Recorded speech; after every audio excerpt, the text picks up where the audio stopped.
So if you're a 200-pound person, that's only about 140 grams. And that's from some chronic studies that were done feeding people protein and then cutting their calories literally by 40 to 60% overnight. And what they saw is in that higher protein group of 0.7 compared to 0.35, they didn't lose any lean mass. So if we put you on severely low calories and we get rid of your protein or we drop it very low, your body's going to then start losing muscle tissue. Yeah, we were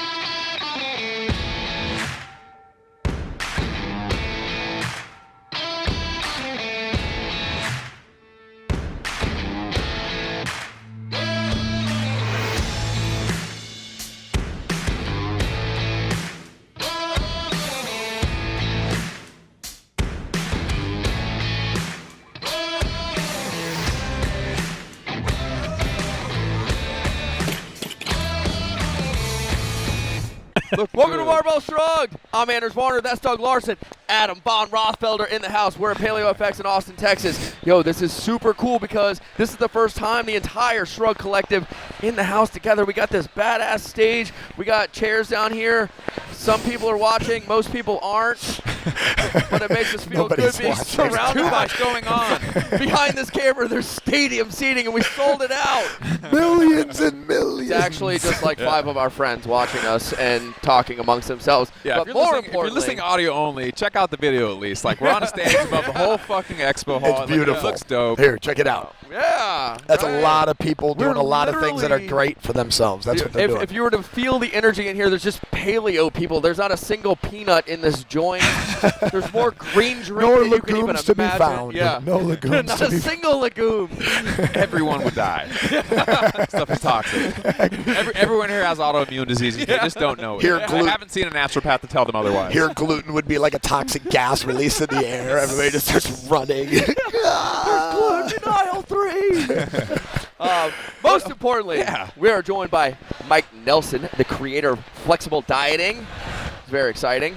I am super excited. We're going to go deep here. We got some micronutrients to talk about, and everyone talks about macros. It's kind of like the buy-in, the entry level, the really high level thing. But once you get into the micros, all of a sudden it gets really quiet. A lot of birds chirping in that space. So I'm very interested to dig into that. Yeah, it'll be fun. Just to eat well, like and work out, you don't have to know all the details about all the science behind all the micronutrients and what they're for and how they work and what quantities you need. If you eat real healthy food, most of the time you're getting a lot of the things that you need. But we've never had, in my memory, any expert that like really could dig super deep on vitamins, minerals, phytochemicals, etc. So that's something I would like to do today is really dig deep on micronutrients as opposed to macro. Yeah, and onto that, I think diving into the difference between macronutrients and micronutrients and how they're slightly dependent on each other, or if they are, or if they aren't. So to kick things off a little bit, where does this journey start for you? What was kind of the buy-in and what drew you to this field, this flexible dieting lifestyle piece, and maybe the depth that you take it to is far beyond everyone else that's in this space. So where did this journey begin for you? Yeah, so the short version is I just started exercising like most people in college to look a little better, feel better. I remember the first time I took a college weight training class, the coach came in and I was all excited because I'm like, yes, I'm going to learn about weight training. I weighed all of 156 pounds at that time, so I was a rake-shaped eel-looking person. And the coach comes in, he looks at all the class and he goes, hey, all right, some of you in here need to lose weight. He looks at me and points, he goes, whoa, and some of you need to gain like a lot of weight. I was actually always jealous of those people. Like, you can literally eat anything always and get stronger. This is so cool. Yeah, and then he promptly disappeared and I learned nothing in the class because he just took enrollment and had his TA take enrollment after that. So I started studying physiology, and then I went on and did a Bachelor of Arts, and then did actually a Master's in Mechanical Engineering. So I did a bunch of work in Biomechanics. And then I got done, worked in the medical device industry for a while, but I always kept going to exercise physiology conferences for fun. And then I ended up going back and doing a PhD in exercise physiology. And the topic that I was looking at was some stuff on heart rate variability and then metabolic flexibility. So how well does your body use fat? How well does your body use carbohydrates? And then within that context, looking at also the micronutrients, kind of how do they all kind of support that whole process in there. You have no idea how stoked I am to talk to you just in that. Sweet. Yeah, I know. I'm like, That was like yes. 12 things that I talk to people about, and then the conversation is as shallow as it can get because I don't have that depth that you have. Just getting into a couple of things, the metabolic side of things. Yeah. Where does that conversation start with you, and maybe add a little bit of the context to where we can go? Yeah, so the first question is that people come up and they'll mention paleo diet or keto diets are popular now or whatever diet. We're walking And- around here. Yeah. And they'll ask you, what do you think of X diet? And my first question is always, well, what is your goal? Like, what are you trying to do? You know, if you're trying to say, I want to do a ketogenic diet, but then you're telling me you want to, compete at CrossFit regionals, those aren't really that compatible. But if you said, well, I'm doing a ketogenic diet, I don't really like exercise that much, I'll do whatever approach you want, I just want to look and feel better, maybe that's an option then. So I think it also is very specific to what is your goal and what you're trying to do, and then match the sort of dietary approach to fit that, not vice versa. So a lot of people come in and they're like, I want to do ketogenic diet, and then that doesn't match with the goal that they're trying to accomplish. So I like doing it the other way. What is your goal you're trying to do? And then we'll figure out there's a whole bunch of different approaches. What approach is going to be best for you from both the physiology side, what's going to match that components, and bioenergetics, things like that. Yeah. And then also what about the psychology side? There's some stuff that you're probably going to do that's easy for you, and other stuff that's going to be very hard for you to do. So for example, if you're using a ketogenic diet and you don't like fat, that's not going to line up so well, right? So making sure that those all pieces fit together. Awesome. You get people that tell you that they don't like fat. Not they think it's bad for them, or they have like this 1980s like high carb, low fat like mentality still like locked in their head, and they think that if they eat fat, it's gonna make them fat. But they're just like, oh, fat is gross. Like I just don't like to eat fat. I've had a couple people say that. It's usually more carbohydrates. So people they like carbohydrates, but they're just super afraid of eating them. Now I think the pendulum kind of swings back and forth, right? So we went through the 80s and the low fat craze and that type of thing, and now we're kind of going really far with super high fat, low carbohydrate again. But it's amazing to me, to your point. I'll tell someone, I'm like, okay, your fat, let's say it's 60 grams per day. I'm like, you can easily bump that up to 80. Would that make your life easier? Is there a food you're not eating now that you want to eat? If we give you just 20 more grams of fat, which isn't that much, and most of the time people are like, I had a client the other day, she's like, oh my God, I can eat cashew butter then. I'm like, great, have cashew butter. She's like, I can? I'm like, yes. I love you. That's Yeah, she awesome. thought that was like the greatest thing in the world. Yeah. That's awesome. Even going back a little bit to, you said you had a job in medical device. Yeah. And we're going to these conferences just for fun. That's a weird way to spend your fun time, right? Oh, it's bizarre as hell. But I think it's also, I think it's interesting. I think that, I have graduate degree, whatever it is, have my MBA. Maybe I'm in business, but the majority of what I do for a profession has nothing to do with that. It's the thing that I was learning on the side. What was it that drew you to this field?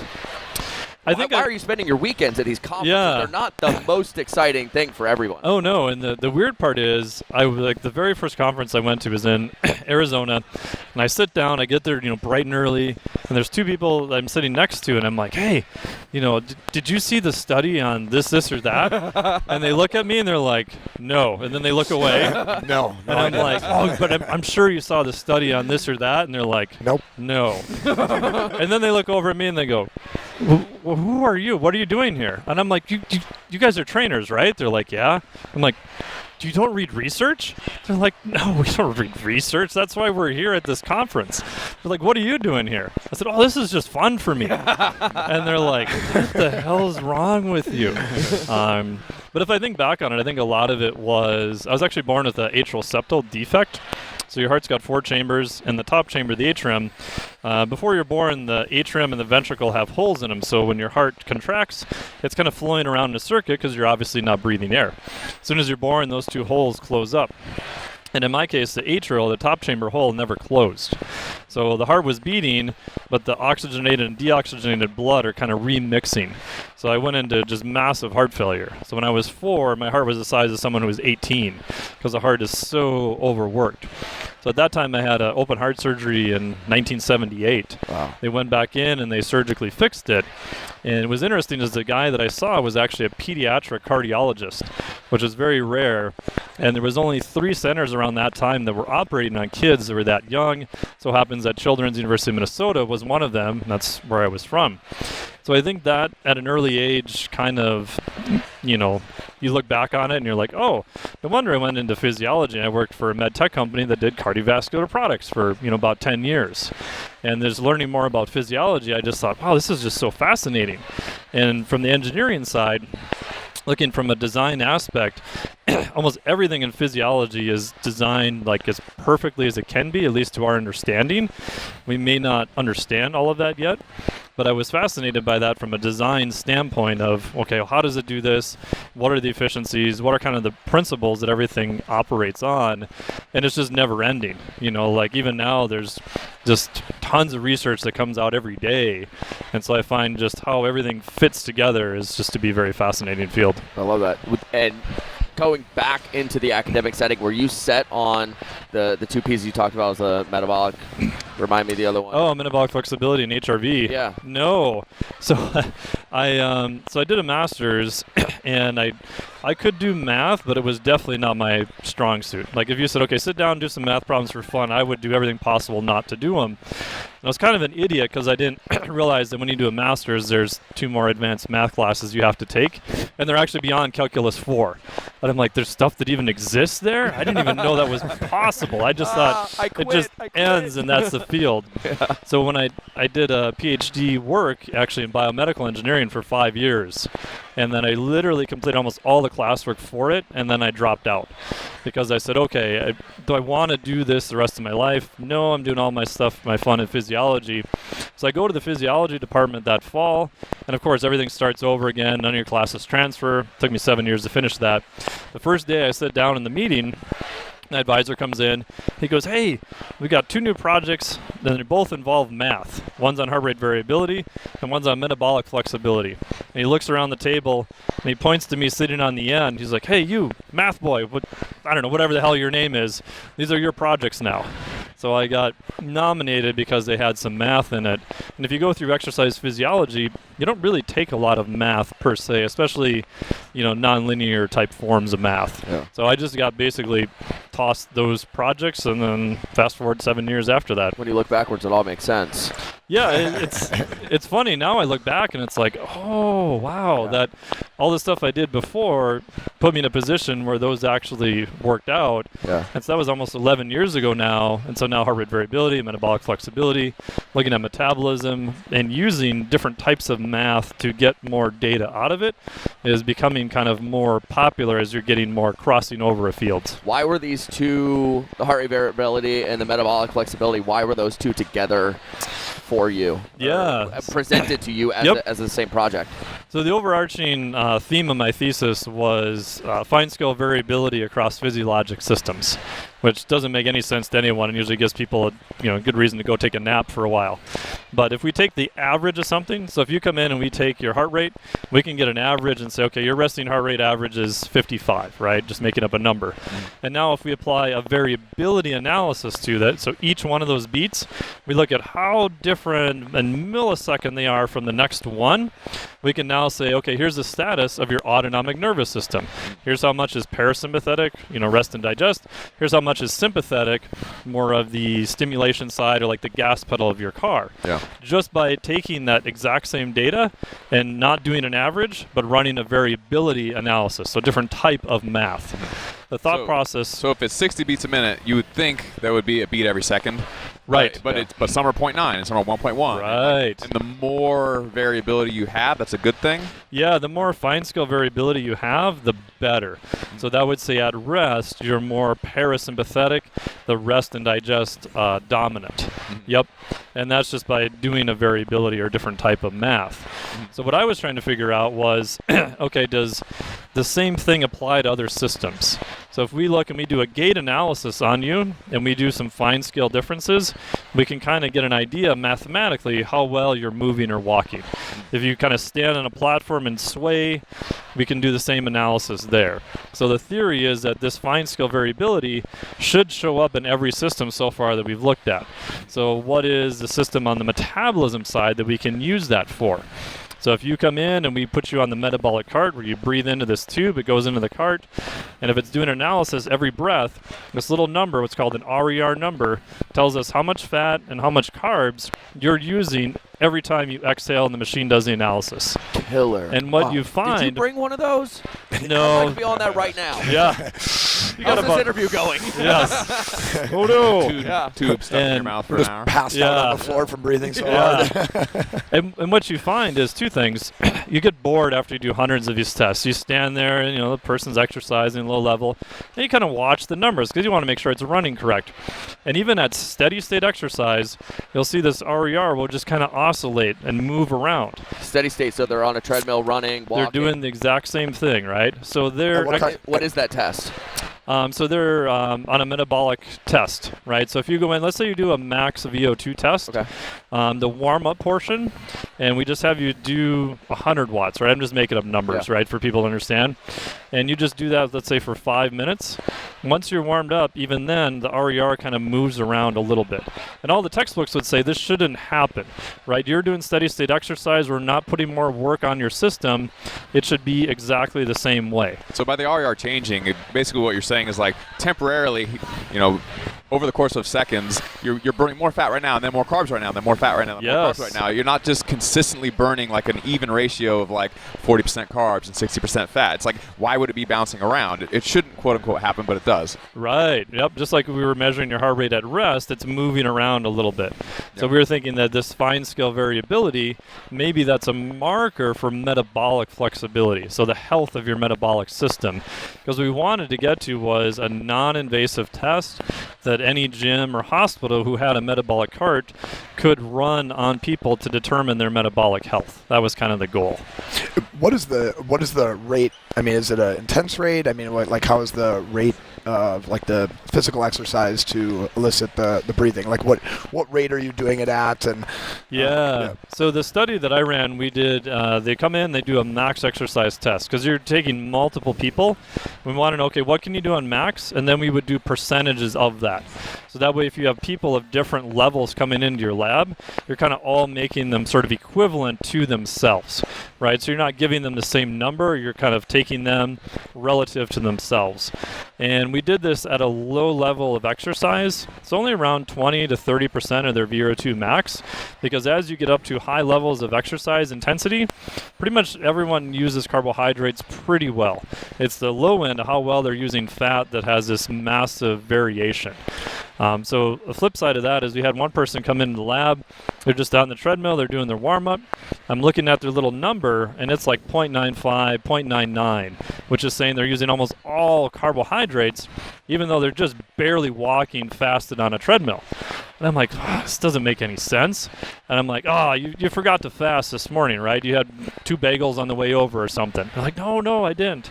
So I said, okay, come back in a week. We'll redo your test. Maybe there's something wrong with the machine. Comes back in a week later, exact same thing. So what you find is that some people at low levels of exercise are using more carbohydrates than they should. So that was like the main difference, one thing that we found. And then the other part to answer your question is trying to baseline people into that lower percentage, because that's where you should be using more fat, and that's where that variability is more likely to be present, right? So if you use the heart rate analysis, again, if you go out and do max exercise, your variability disappears in your heart rate, and you become very sympathetic. But at rest, we see a lot more variability. So we're thinking, okay, take that same thing into the metabolic area. Lower levels of exercise is probably where we have this more fine-scale variability. When you get close to a max, that probably goes away. So that's why we did very low percentages. And the last reason was we wanted pretty much everyone to be able to do the test, right? There's some populations, especially disease population, where you can't have them come in and do a max test. But you could have them do a very, very sub-max test. And so it's a little bit more applicable to more populations, especially in a disease model. So when you said there was like a variable within her diet, I'm assuming it was a her, I couldn't remember. Yes. But so, and it was too much carbohydrates that she was taking in presently. So was the tests, were all their nutrition like were they in like a certain place that they were given a diet that would like kind of change those things? So we just did it fasted. Got it. In her case, so the previous diet of like 2 days before or a day before would just overnight fasted. But when were you guys looking at that effect, like what they ate before? We didn't look at any dietary effects. Okay. And in her case, it was fasted, so we'd expect that she'd be better at using fat. But it appeared like she had taken in a bunch of carbohydrates, which actually she didn't. But you are correct that their baseline dietary will kind of change some of their numbers when they come in. We didn't do that analysis in the study that I ran. We just did it as an overnight fasted, just to try to compare them, to try to be equal and equal. But you're correct. You could have done some type of diet intervention and compared different groups and that type of thing. On the other side of that, if someone is trying to become fat adapted, is this a good way to test to see if that's actually the case, where you put them on a treadmill or what it is, and slowly increase the speed on the treadmill, and then watch how slowly or how quickly that RER goes from kind of all fat to all carbs. Well, I want to say 0.6 if I remember correctly, to 1. Yep, right? Yep. So you have what's called the crossover point. So the crossover point is RER 0.85. So that's where you're burning 50% fat and 50% carbohydrates. So as you do a longer warm-up, so what I tell people, if they do a metabolic test, you can get at the same question you're asking. Do a longer warm-up, give yourself more time, do it fasted, and then work up to the higher level intensities. And you'll get this nice map of how your body is switching over fuel sources. And in some athletes I've seen, they're completely missing that low end. Like their ability to use fat is horrible. Some athletes I've seen, they don't even have a crossover point. It literally goes away. They're just so tuned at using carbohydrates. Sometimes you see the opposite now. Like if you have someone who's like on a ketogenic type diet, you'll see that their ability to use fat is pretty high, but as they go up to start using carbohydrates, it starts falling off pretty fast.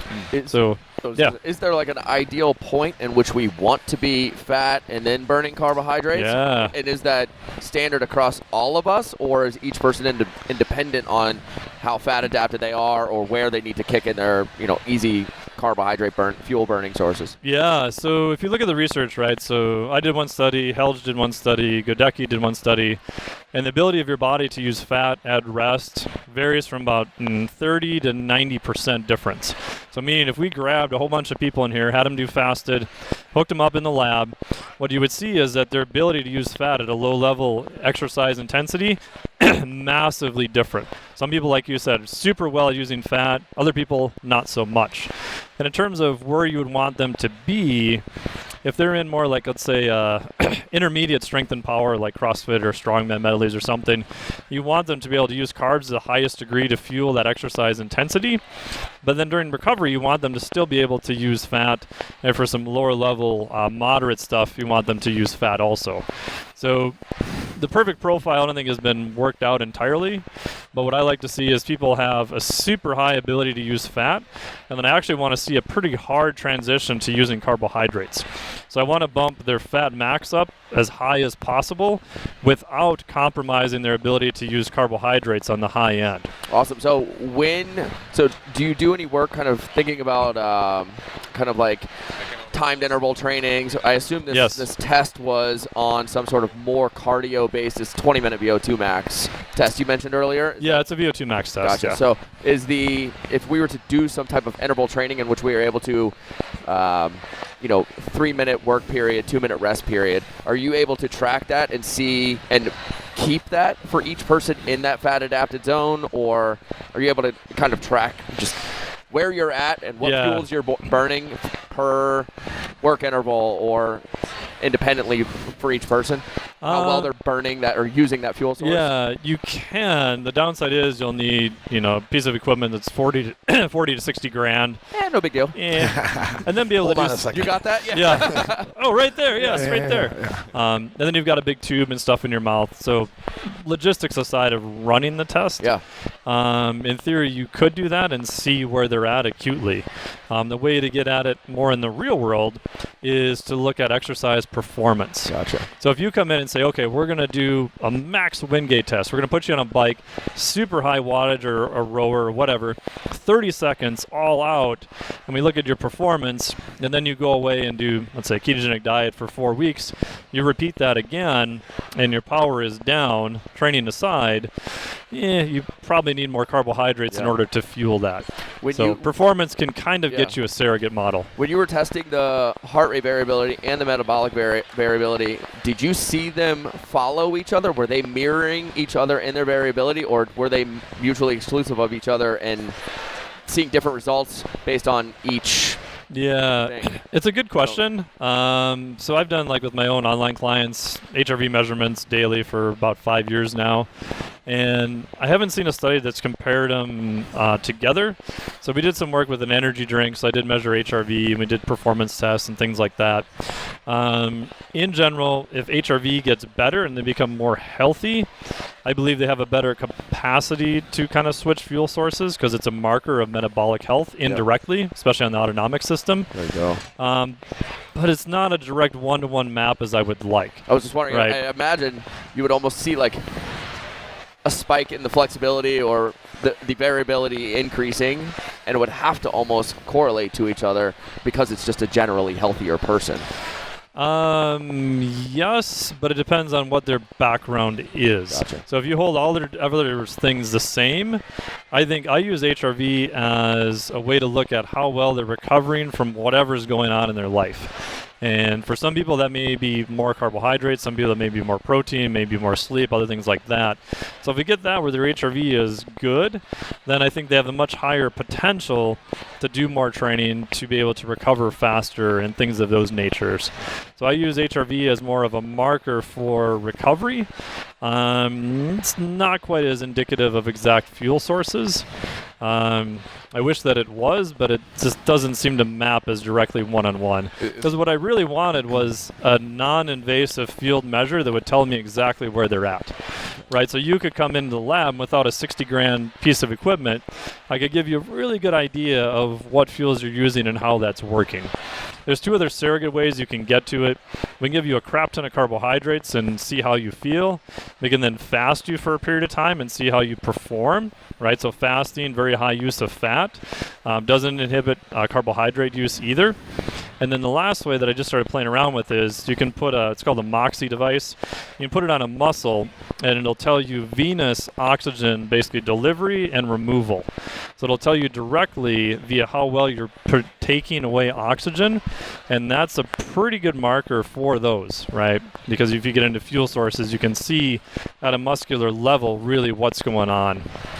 So if someone wants to try some of this on their own, or is there like a convenient mobile app that you can use to test HRV that'll like give you a readout and then tell you what the numbers mean or anything like that? Yeah, so the couple that I use, the main one I've used for a long time is called iThlete. Instead of athlete, it's just an I. And they've got I think it's a iThlete Pro that'll tell you in a little window. The owner, his name is Simon. So it has a little thing that says, Simon says, and it'll tell you a little summary of your training. And that's pretty useful. And then I just started using the Oura Ring. The Oura Ring will actually collect it at night.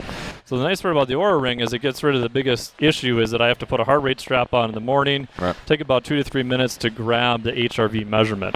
So this will do it at night and automatically sync and tell me where I'm at.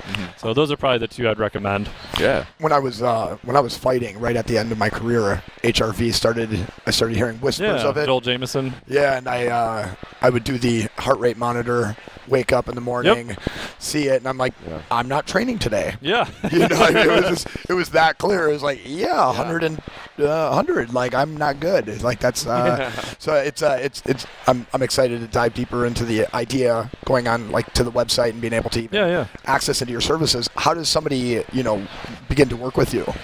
Yeah, so the best part is just go to the website, just MikeTNelson.com. I work with a handful of people online. And then online I do all their nutrition, their training, their lifestyle. Most of it's monitored using heart rate variability, or you can use fitness watches, Oura rings, to look at their sleep and all the other things too. So it's a very much kind of a whole lifestyle picture.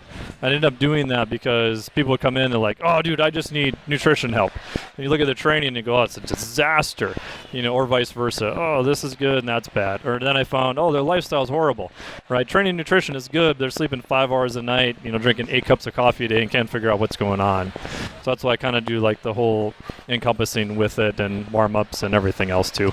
So you were talking about heart rate variability, but what you just mentioned was you were basically just checking your heart rate. Like, how many beats per minute in the morning? Is that what you were mentioning? So there was a program that basically, I forgot who it was at the time, but basically you would wear a heart strap at night, you'd wake up, and based on your heart rate over like the course of 30 seconds upon like waking up, or like a minute, it was like a certain time period, I can't remember, it was 7 years ago exactly the specifics, but you would basically know whether or not you should train or if you should just kind of take it easy and just do a very light workout based off that.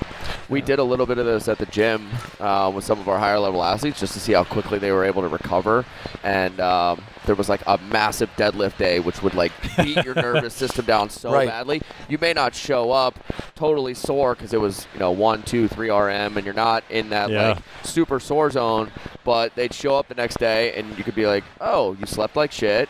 Your body feels good, but we can see that your nervous system is just destroyed right now." And you're able to kind of get them into some more like cyclical work that's a little bit slower.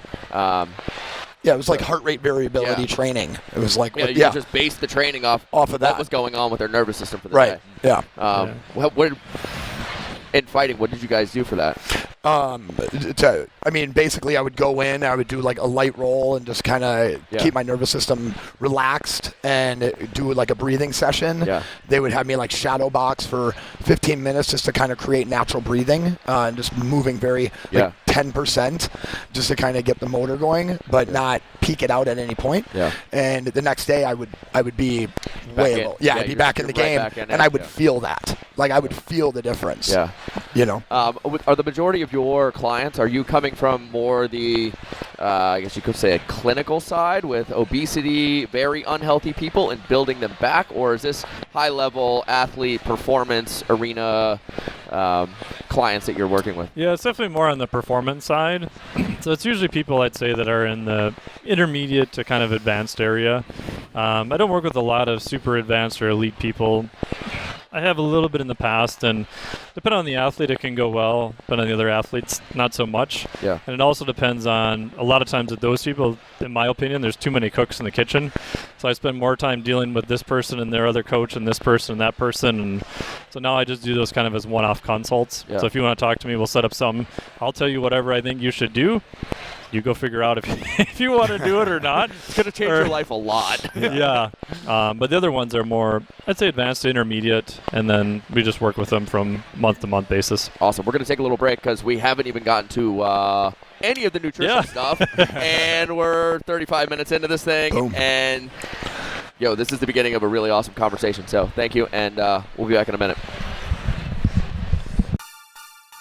Shrugged listeners, welcome to the Shrugged Collective Program Vault. Over the last 6 years, we've been leading the charge in online strength and conditioning programming and coaching. And for the first time in the history of the Shrugged Collective, we're combining our 11 best-selling long-term and short-term accessory programs into one membership site called the Program Vault. From Olympic weightlifting to strongman, leaning out, nutrition, you name it, our 11 best-selling programs are yours for $47 a month. Get to shruggedcollective.com/vault, and you will find immediate access to our 11 best-selling strength and conditioning programs. Welcome back to Barbell Shrugged. We are here with Mike Nelson at PaleoFX. We're on a stage. We're getting deep here. This is awesome. Spent the first break talking about heart rate variability, metabolic variability, getting a little deep on that. But that's kind of led into a little a very deep understanding of nutrition, and not just the macro side, which so many people focus on, but the nutrition or micronutrient piece. And first off, I want to just start with kind of your deep dive on the two on a very high level, and then kind of where does the macro side of it play in, and then what are people missing on the micro side that may be jacking the whole thing up? Yeah, so just a quick differentiation. So the reason there's macro and micro, it just has to do with the amount, right? So when we talk about micronutrients, we're talking about milligrams or sometimes micrograms. When we talk about macronutrients or macros, it's almost always in grams. So it's grams of protein, fat, carbohydrates. Right, so those are going to be the main three. So when I work with someone, I usually look at their macronutrients first. I'll usually look at protein probably first, because it seems like some athletes are either way low on protein or they're just astronomically high, which if you ever are on a plane coming back from the Arnold, don't. It's just very horrible, bad smelling the whole time. Just The horror. people with poor digestions eating way too much protein. It's So a good. disaster. I've been there. Lou Ferrigno, no bullshit, got full searched going through Really? the airport check right behind me. And as I was walking by, I'm like, you can't frisk the Hulk. So usually the question then, like one of my talks here is, how much protein do you need? Real simply, probably about 0.7 grams per pound of body weight. Now that's on the lower end. So if you're a 200-pound person, that's only about 140 grams. And that's from some chronic studies that were done feeding people protein and then cutting their calories literally by 40 to 60% overnight. And what they saw is in that higher protein group of 0.7 compared to 0.35, they didn't lose any lean mass. So if we put you on severely low calories and we get rid of your protein or we drop it very low, your body's going to then start losing muscle tissue. Yeah, we were talking to Brad Schoenfeld, and he was saying basically like the compilation of all the studies that have been done on fat loss basically say in aggregate that if you get enough protein, say a gram protein per pound of body weight, just like more of what you just said, and you keep your total calorie number where you're in a caloric deficit with that high amount of protein, then you'll lose fat mass and maintain pretty much all your lean body mass. Yep, yeah, and Brad's the man on that for hypertrophy research and everything too. And there was just, Brad was an author on the study too with Alan Oregon, a whole bunch of people from Stu Phillips' lab. Morton, I think, was the primary author, where they did exactly that. They did a huge meta-analysis of a whole bunch of training studies, and they found, pretty much around the 0.7 grams per pound of body weight again. So I think it was a little bit maybe less than that, but it's definitely within that range. Did they try more than that, or was it 0.35 compared to 0.7, but they didn't try 1.2, or any other amount? Yeah, they had one group, I think, that did try a little more than that. There is some other studies that have gone over that amount. So some really cool studies, if you look at Jose Antonio's work, where he was trying to figure out if we just give you massive amounts of protein, can you convert that to fat, right? Because everyone's like, oh, it's all just calories in, calories out. And what they found was, I just pulled this study again, one of the groups, they did 4.4 grams per kilo per day.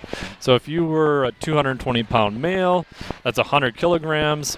That's 440 grams of protein a day for a long period of time. This is a massive amount of protein. It's tough to even accomplish. The gains. Yeah, if all you do is eat all day. The gains. Yeah, and that's what he said. He had people that came into his lab, and they're like, you mean you're going to give us a protein supplement for free to be in your study? They're like, I want to be in your study. And he said the same guys, after a couple of weeks, that came in, they're just like, dude, I think I got to drop out. I can't eat any more protein because I keep it's pooping so my filling. pants. Yeah. Because that can't be just real food. There's no way you can eat No, that. they had to use a protein supplement. Wow. Were they using like an isolate? Using like a whey protein. Yeah. Yeah. Well, and Drinking it if you tried to nonstop. do that with something like steak, Oof. you get 440 grams of protein, but then along with that, you get thousands of Yeah. calories, Yeah. thousands of extra calories in just fat. 1,000 let grams of alone fat. everything else that you ate. Yeah. Yeah. And what they found was basically that those people didn't really gain any extra fat. So if you overfeed on protein, you won't really gain any fat. They did some kidney analysis in another study. No markers of kidney damage. The kidneys do more work, so GFR, creatinine, those levels go up a little bit, but no kidney damage. But what's interesting is in that study, once they got over around the 0.7 grams again, muscle mass or muscle gains were not further enhanced. So So the 1 gram per pound, I think I've used that. It's easy math. It's probably a little bit high, but if you've got someone who's trying to cut calories, protein has good satiety, things of that nature. So there are some other benefits to go into that amount. Yeah. Was there a diminished return? Or was it just like none? Like after like 0.7, it was like 20% lower. Was that kind of? Yeah. You could make an argument up to about a gram per pound of body weight. Maybe you see a little bit better. And then you get into stuff with about protein timing and meals, and maybe if your 3 meals is probably good, 4 maybe a little better, 5 maybe a single-digit % better if you really kind of squeeze the data, but it's definitely a diminishing thing. And then on that end too, there's a study they did several years ago where they did an IV of amino acids, so essential amino acids. The thought was, all right, if we just give you an amino acid IV all day, dude, that's like the most anabolic thing known to man, right? Right. What they found was that protein synthesis would come up and max out and then dropped. So even though they're giving essential amino acids by IV, so constant level of amino acids, protein basically building up, or the anabolic portion of it, that process actually started to slow down again. So you actually need these periods of time to kind of reset the mechanism where you get a whole bolus or a whole bunch of protein, not much for maybe a few hours, and then another bolus of protein, not much for a few hours, and then another bolus of protein. So the kind of little bit of the timing and having those periods of lower amino acids kind of resets that mechanism. So it's better just to have a normal eating schedule of 3 or 4 or 5 meals a day or whatever it is, rather than trying to fucking snack on protein constantly all day long, potentially? Potentially, yeah. There hasn't been a chronic study that's really looked at that, but there's a fair amount of acute data and mechanistic data now. There's some other work looking at a rat study. Can you reset that by giving them like branch chains or maybe even sucrose or something in between meals?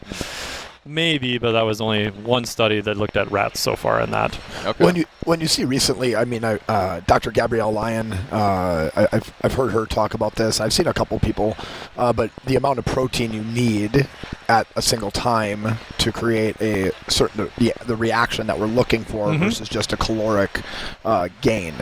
And did you look at that with this? Yeah, so if you want to go to the min, what you would need is, there's two things, right? So you have to start the assembly line of, let's say you're going to manufacture muscle protein. So if you think about an assembly line, you got to turn the assembly line on before you can manufacture anything. So you need about 2.5 to 3.5 grams of leucine. So leucine is what kind of flips that switch and turns on your assembly machine. And then you need some form of energy. So being in an energy surplus is definitely beneficial for that, which bodybuilders have figured out over the years and other athletes. And then you need some type of raw material. So you actually need essential amino acids in order to build anything up. So the minimum you can get by in essential amino acids is probably 6 grams. If you look at 20 grams of whey protein, you have more than enough essential amino acids, you have more than enough leucine for that threshold effect. So that's enough to start that assembly building process. So you could argue that 20 grams of a whey protein may be enough, to, at least in acute studies, to have that process run really well, where 40 grams probably not any different. But if you switch the protein source, like if you say you're vegan and you go to a rice protein, now you would need probably 40 grams of that rice protein to get enough leucine and to get enough amino acids to have the same effect. Yeah, it's incredible the differences between vegan-based versus animal-based. But if you are eating enough, in this example, animal-based protein, then there's also no reason to supplement with pure leucine or branched-chain amino acids, Correct. which leucine is part of those. Yep. That's what, again, Brad Schoenfeld and Alan Aragon were saying. Yeah. That as long as you get enough, then you don't need any special supplementation. Yeah, so if you're eating, 4 ounces of meat or 5 ounces of meat, or you're eating, 4 or 5 eggs at once, if I add more leucine to that, does it further enhance the effect? And no. So I use the analogy of a light switch. If I turn the light switch on, boom, the light's on. If I keep pushing up on the switch more, the light doesn't get brighter. The light's already on, right? So it's a threshold effect. You've maxed that out already. So adding another 2, 3, 4 grams doesn't make any difference. So your body doesn't have a dimmer switch. Some things it does. And that's, when I teach, that's one of the analogies I use. Right on. There's some things called a threshold effect, right? Where you cross this threshold, boom, you see an effect. But like we talked about earlier, metabolic flexibility, maybe your resting metabolism from a fuel mix is more like a dimmer switch. So depending upon what you're doing or who you are or your background, you can turn it a little bit more to fat, you can turn a little bit more to carbohydrates. So some things are much more in that kind of dimmer switch range. So let's keep cruising through the macronutrients because I want to get to the micronutrients at some point. So we talked a lot about protein, but touch on carbs and fats, and then let's dig into the micros. Yeah, so real quickly, carbohydrates. Most people probably are under-fueling on carbohydrates for their exercise, especially if they're doing like CrossFit, which is a very glycolytic type sport, right? So what I do with those people simply is look at where their baseline is, and then I just start slowly usually going up on carbohydrates, usually on a daily allotment, and I look for their body comp, and then I look at their performance. So I'm trying to get them as high as I can where they still like their body comp and their performance starts to plateau. So once they get to that point, I go, carbohydrates are probably pretty good at that level. Fat varies a lot. Some athletes really like consuming fat, some don't care. But getting a minimum of essential fatty acids is good. If you put a number on it, how much fat do I want someone to consume per day, assuming they get enough essential fats? 50, 60, 70 grams per day, probably somewhere in there, and that's definitely on the lower end. People will definitely go up from there. But if anyone's ever tried to do a super low-fat diet where you're like 30 or 20 grams a day, it's freaking miserable. Like, the only thing you're eating is like egg whites and all this other horrible, bland-tasting crap. Yeah, it's all dry. Yeah, bodybuilding it's not very good. It's like 80s-style bodybuilding. So. Yeah, totally. You start looking like Colt. Chicken breast and rice. He's egg whites. That's why he's egg whites only, man. shredded. That egg white life. Shredded at 145 pounds. He told me it was 175. Wow. That's pure muscle. No body fat. That's because he was just in on it yesterday. Okay, well, so what about micronutrients? Let's dig into that. Where are people? What are they doing wrong? What are they doing right? Like, what do you do with someone who seems to be eating well, like their macros seem to be on point, but that something is just off still? Do you dig into their micronutrients and see if they have deficiencies? Like, how do you attack that problem? Yeah, so I definitely look at their micronutrients. The simplest way you can look at that is just have them do a 3-day dietary log. And most athletes tend to eat the same things over and over. A real quick and dirty way to look at it is, do they kind of cover all the different food groups, right? Do they actually eat anything that looks like a vegetable? That's usually a pretty good start. I also look at their variety. They tend to eat the same thing over and over.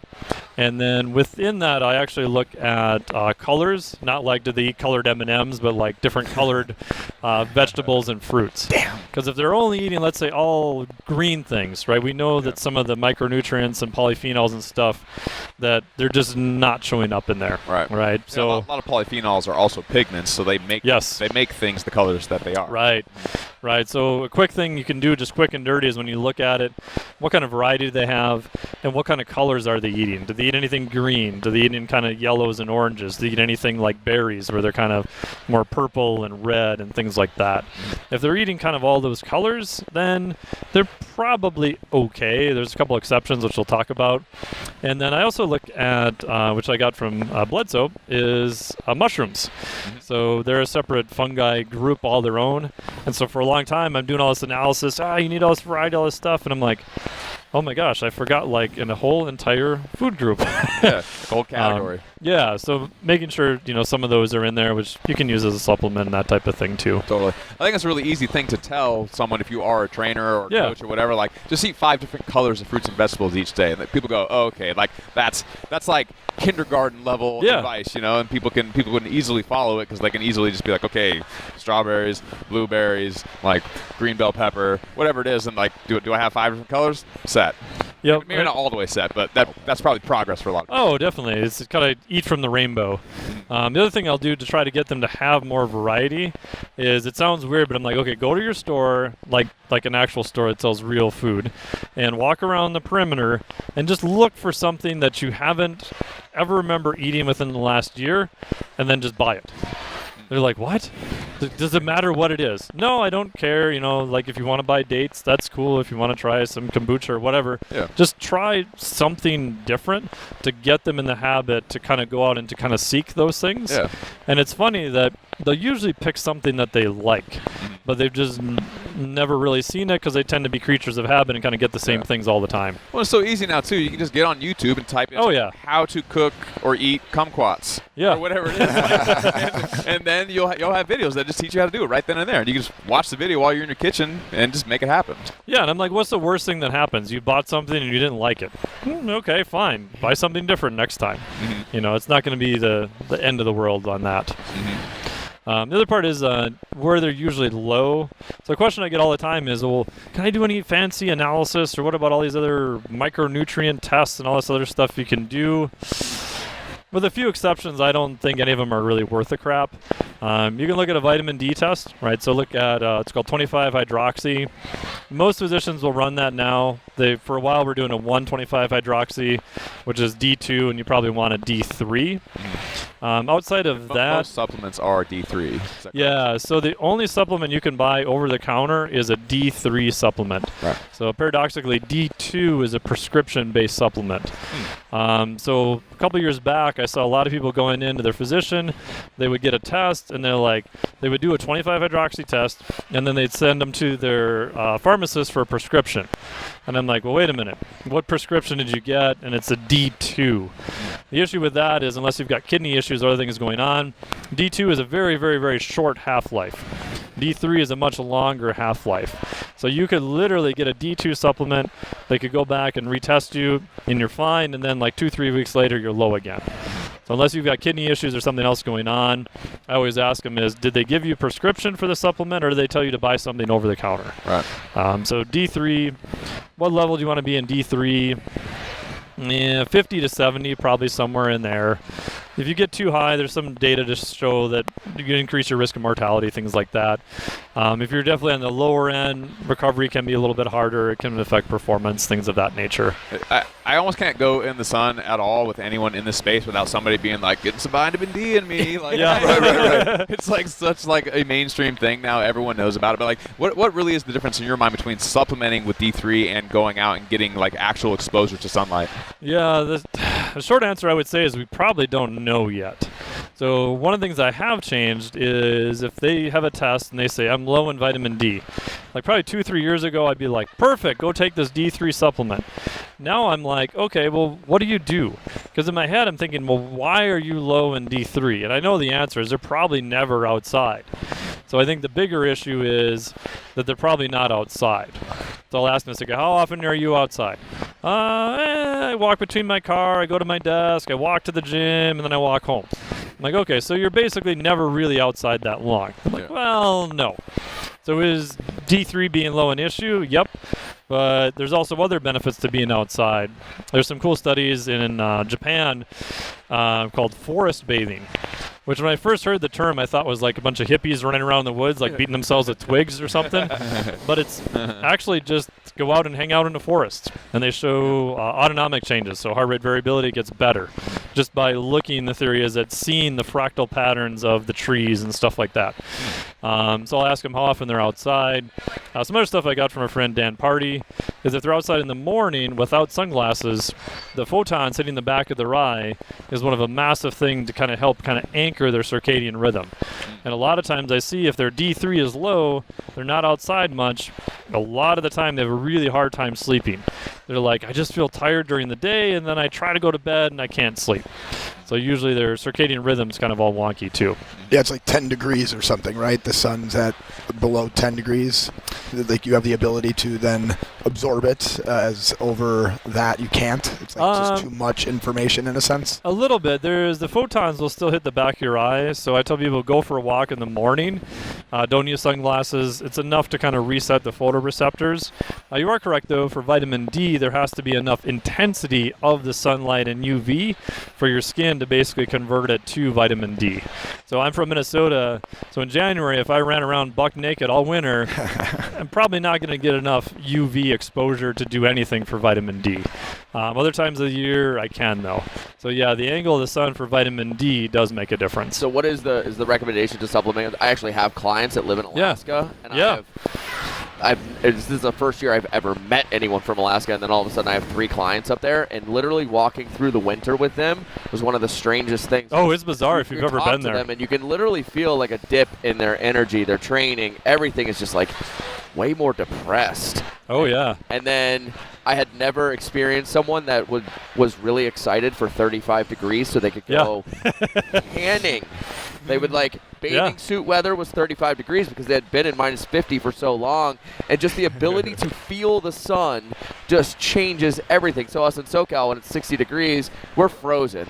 We're pathetically upset. That's sweater weather. It's miserable. We don't know what to do with ourselves.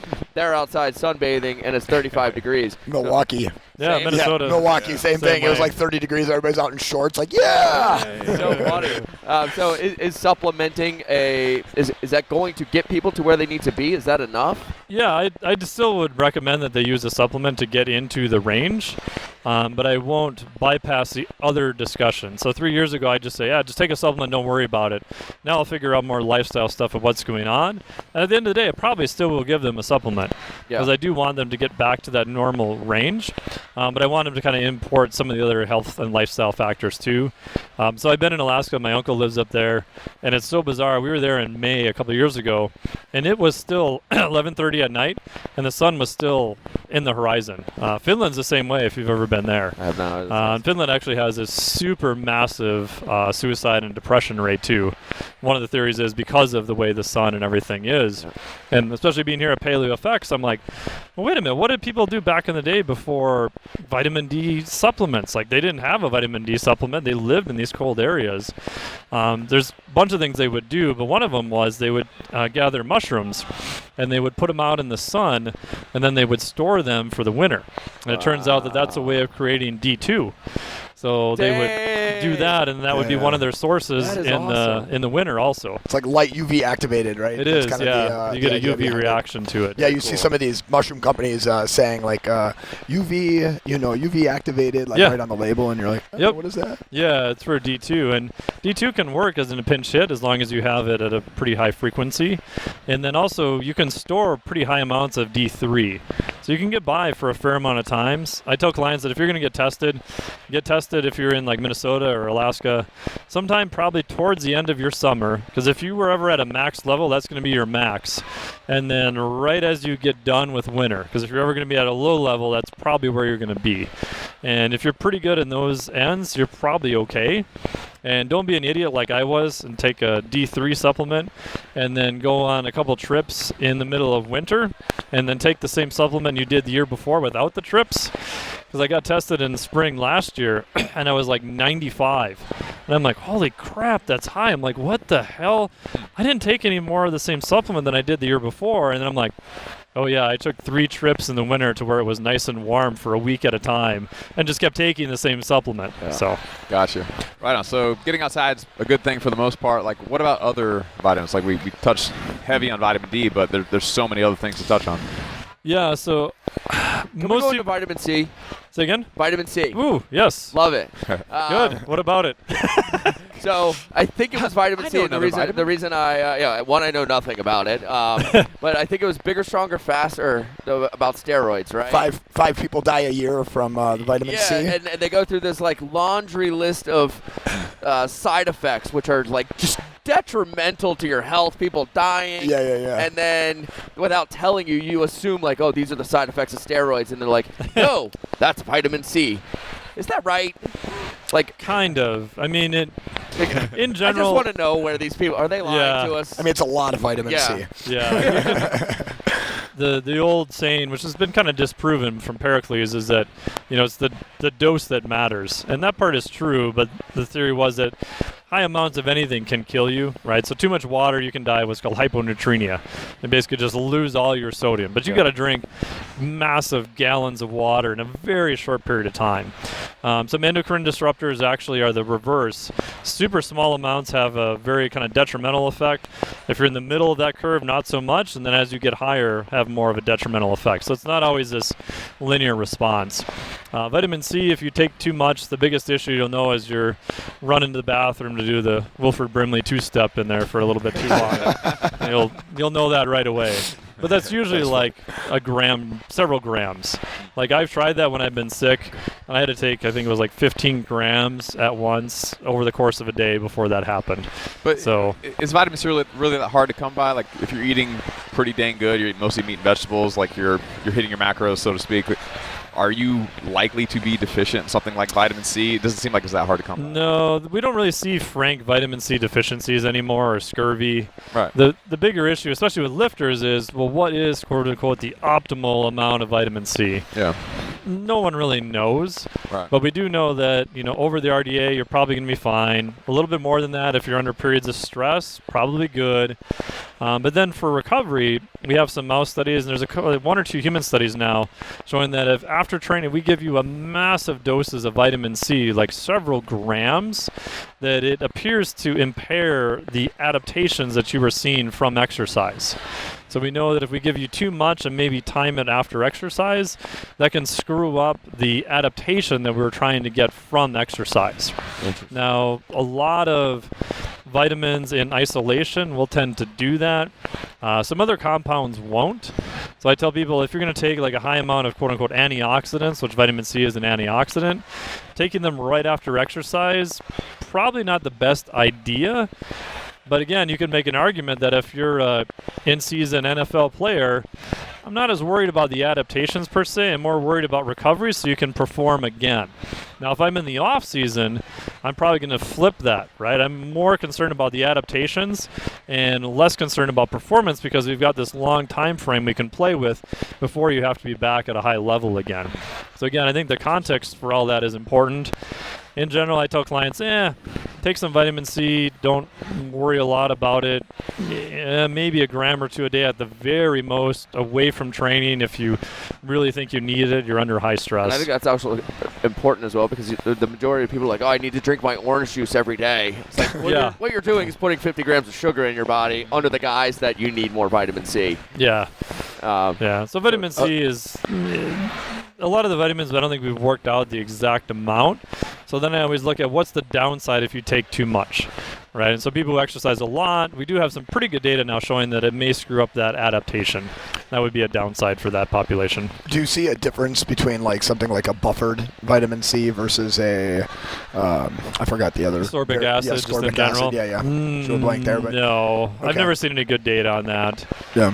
Perhaps, maybe if someone's got some really weird gastrointestinal issues, maybe. Can I shout out the next vitamin? Go for Sure. it, Adam. Vitamin E. Vitamin that was going to E. be mine. Oh, you took it. Yeah. We'll go both sides. It's awkward, yeah. This is what we were talking about last time, awkward high five. I used to be a more higher dose vitamin E. Now, not so much. Again, the classic study was, I believe it was vitamin C, vitamin E, and I think beta-carotene in smokers. So several years ago, what they found was it actually made their cancer rates worse. Again, that doesn't necessarily apply to this population per se, and they were using pretty high doses in isolation in a group that already is doing something that's promoting cancer. So again, doesn't mean that directly crosses over. Those are all antioxidants, so that they're on the assumption that smoking has a lot of free radical damage associated with it. They're trying to ameliorate that by taking these antioxidants. Correct. Yeah, and they got the opposite result of what they initially planned. Vitamin E, I do think like what's called a mixed tocopherol is going to be better. So you get all the kind of subforms that you find in nature. And then you can go one step down below that and something that's called tocopherols, or tocotrienols actually is what it is. And there's some mixed data on that. I know some supplement companies have tried to use that as a supplement for muscle recovery. Yeah, it's a data on that's kind of mixed and a little bit more on the expensive side. TOCO, the toco? Yeah, tocotrienols. Yeah, I've seen that before. Yeah, I think they're okay, but I don't think it's anything that magical. So I tell people, if you wanted to add it once in a while, that's fine. Look for mixed tocopherols, and you're probably going to be okay. Stay in the lower dose, 200 IUs, probably somewhere in there, and that's probably going to be on the higher end, I would say. What about zinc and magnesium? Yeah, so a lot of athletes in terms of micronutrients, I would say magnesium is probably going to be the lowest. And that's usually because they don't eat a lot of green-looking things, especially natural green things. And part of chlorophyll? Yeah, so chlorophyll, you can basically kind of substitute chlorophyll for magnesium. They're super similar if you look at the structures. Right. So a lot of people don't get enough magnesium. It's a pretty cheap supplement to buy. Again, the form on that definitely makes a huge difference. The one to stay away from is magnesium oxide. The conversion rate of that's only like 8%. And a quick and dirty way to look at your multivitamin to see if it's worth a crap, I'll look at the vitamin E and what form they use, and then I'll look at magnesium and what form they use. So if they only use like they're not using a mixed tocopherols for vitamin E, or like the not natural version, and then magnesium, they're using magnesium oxide only. Yeah, that makes me wonder a little bit. Magnesium citrate. So citrate is good, glycinate is good, citrate's okay. Pretty much any of the non-oxide forms are pretty good. How much amount? I don't think the testing is real strong for magnesium. There's some people who say, well, you can do like a red blood cell analysis. Maybe, but again, the downsides of magnesium are not really that profound. Again, it's GI distress. So I tell people, just take a bunch at night. And you're probably going to be okay. Zinc, probably the second one people can be low on, right? So people heard of the supplement ZMA, so zinc, magnesium, aspartate. They also throw B6 in there too. Yeah, actually, I've always wondered why they throw B6 in there. Like, why is that necessary? This is like a real question. Yeah, no, like it's like an interview question. Like, this is something I really want to know because I've known this for a long time. I've wondered the same thing. So if you go back to ZMA, right? So Victor Conte was the guy who developed ZMA, right? The Belco guy. Yeah. So you actually filed a patent on it for those particular amounts. They did a follow-up study in basketball players. But the study in basketball players, they were already very zinc deficient and probably borderline overtrained. And they did show that, it increased their testosterone a little bit, right? So everyone's like, ZMA, testosterone supplement. Right. And then you go to all the forums and they're like, it gives me the weirdest dreams. Right. It must be working. And so in my head, I'm like, well, why does that happen? So I bought the form that they use, the zinc, the magnesium, and the B6 all separately. And I did this on myself and some clients like a long time ago. And it appears that the B6 is what gave people the weird dreams. And I think it's because of the neurotransmitter conversion. If you take the B6 out, they don't seem to have the weird dreams. All right. And I can't prove this, but my guess is that they figured this out. And by putting the B6 in there and you get these wacky dreams, you're like, I got weird dreams. It must be improving my sleep. Right. And the reality is a lot of people are low on magnesium. A lot of people are low on zinc. So it's good. But a lot of times people do too much zinc. So they'll take a ZMA and then they'll take twice the recommended amount of their normal daily multivitamin. Gotcha. And their zinc levels can get too high. Biggest thing with that is that zinc will then start depleting out copper. So usually look on your multivitamin to see if they have a small amount of copper also. And once you're replete in zinc, you can take more and it doesn't do anything for your testosterone levels. So if you're very low on zinc and you replete that and you get back to a normal baseline, your testosterone may go up a little bit. But if you're already pretty good on zinc and you add more, it's not going to make testosterone go up anymore. So the B6 was just in there to make people think that it's working? That's my guess. Like this triggers some dreams and you're good. Yeah, that kind of reminds me of I remember reading about toothpaste where they used to have toothpaste that works great for actually cleaning teeth just fine, but then when they put something in it to make it bubble up, soap makes bubbles. And bubbles make things clean. Yeah. So once it was like bubbles in your mouth, it was like, I'm really cleaning my teeth now. And it didn't work any better, but people felt like it was working better, and so toothpaste sales fucking skyrocketed. Oh, that's interesting. That wouldn't surprise me. It's like putting beta-alanine in something that doesn't need beta-alanine because it gives you a little tingle, and you're like, this thing is fucking powerful, even though you've actually experienced none of the benefits of the thing. Yeah, that's why they put beta-alanine in every pre-workout. Right. So beta-alanine it's an amino acid. It's the rate-limiting step in the formation of carnosine. So you have beta-alanine, but you have histidine, and you form carnosine. Right. So carnosine is an intramuscular buffer of the pH changes. So if you go out and you do a horrible Metcon, you're trying to buffer some of that pH, or it's not lactic acid, so it's lactate plus pH that's created, and you're trying to buffer some of that pH. So beta-alanine helps with that within a single-digit percentage, but it also has this other effect where it hits what's called the DRG in the spine, dorsal root ganglia, and that's what gives you that tingly feeling. It's completely unrelated to how the supplement is working. It just happens to have multiple effects. But people feel the kind of itchy tingling, and they're like, oh, my pre-workout's kicking in.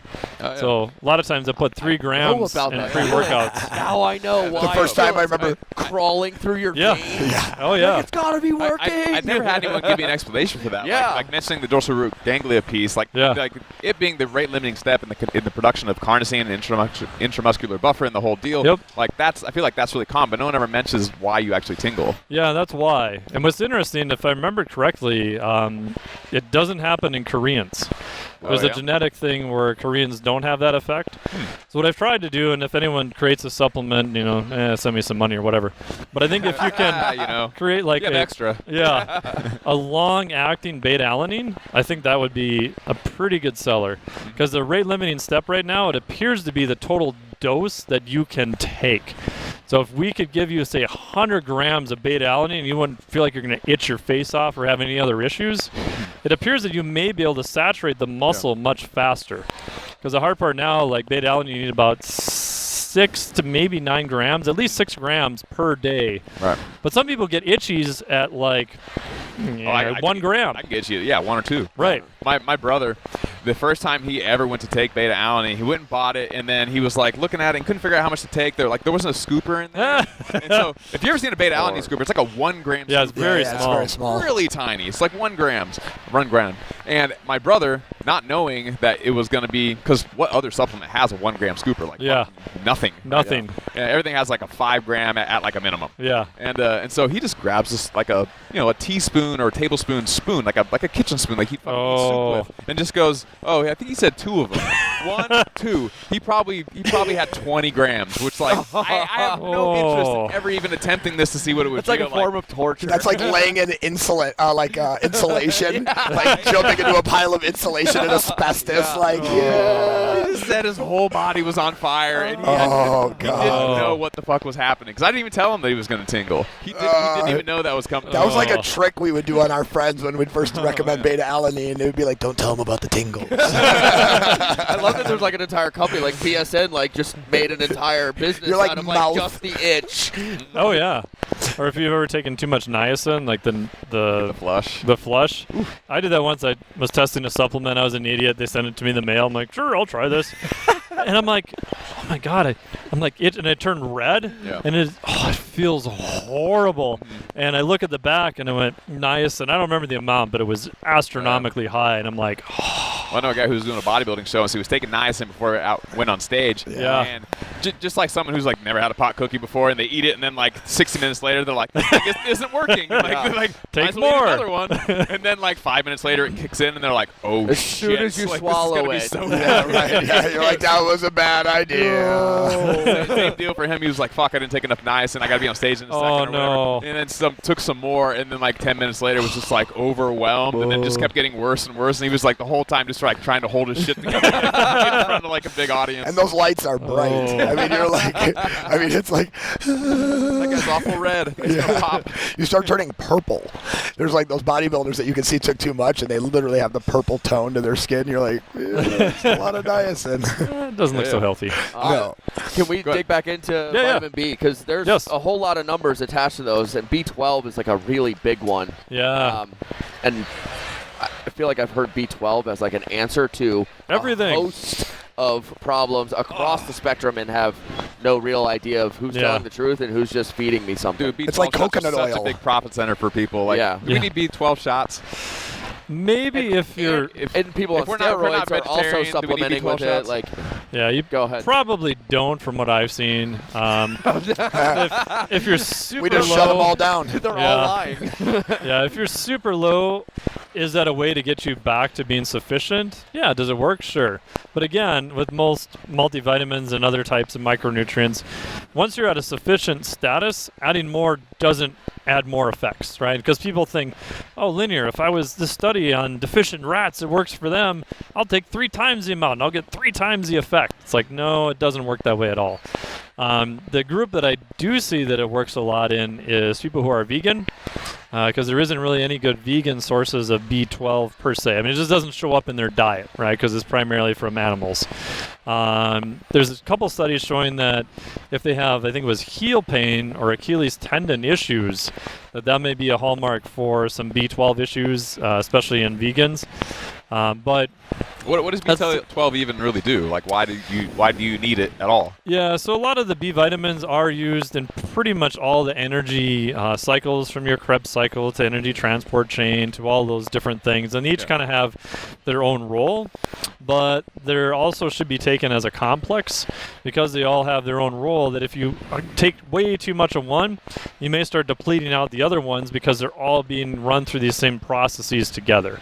So I tell people that if you're going to take just one B vitamin at a super high amount, at least take a good B complex first and then play around with different amounts. At B12 also, the oral absorption rate is usually very poor.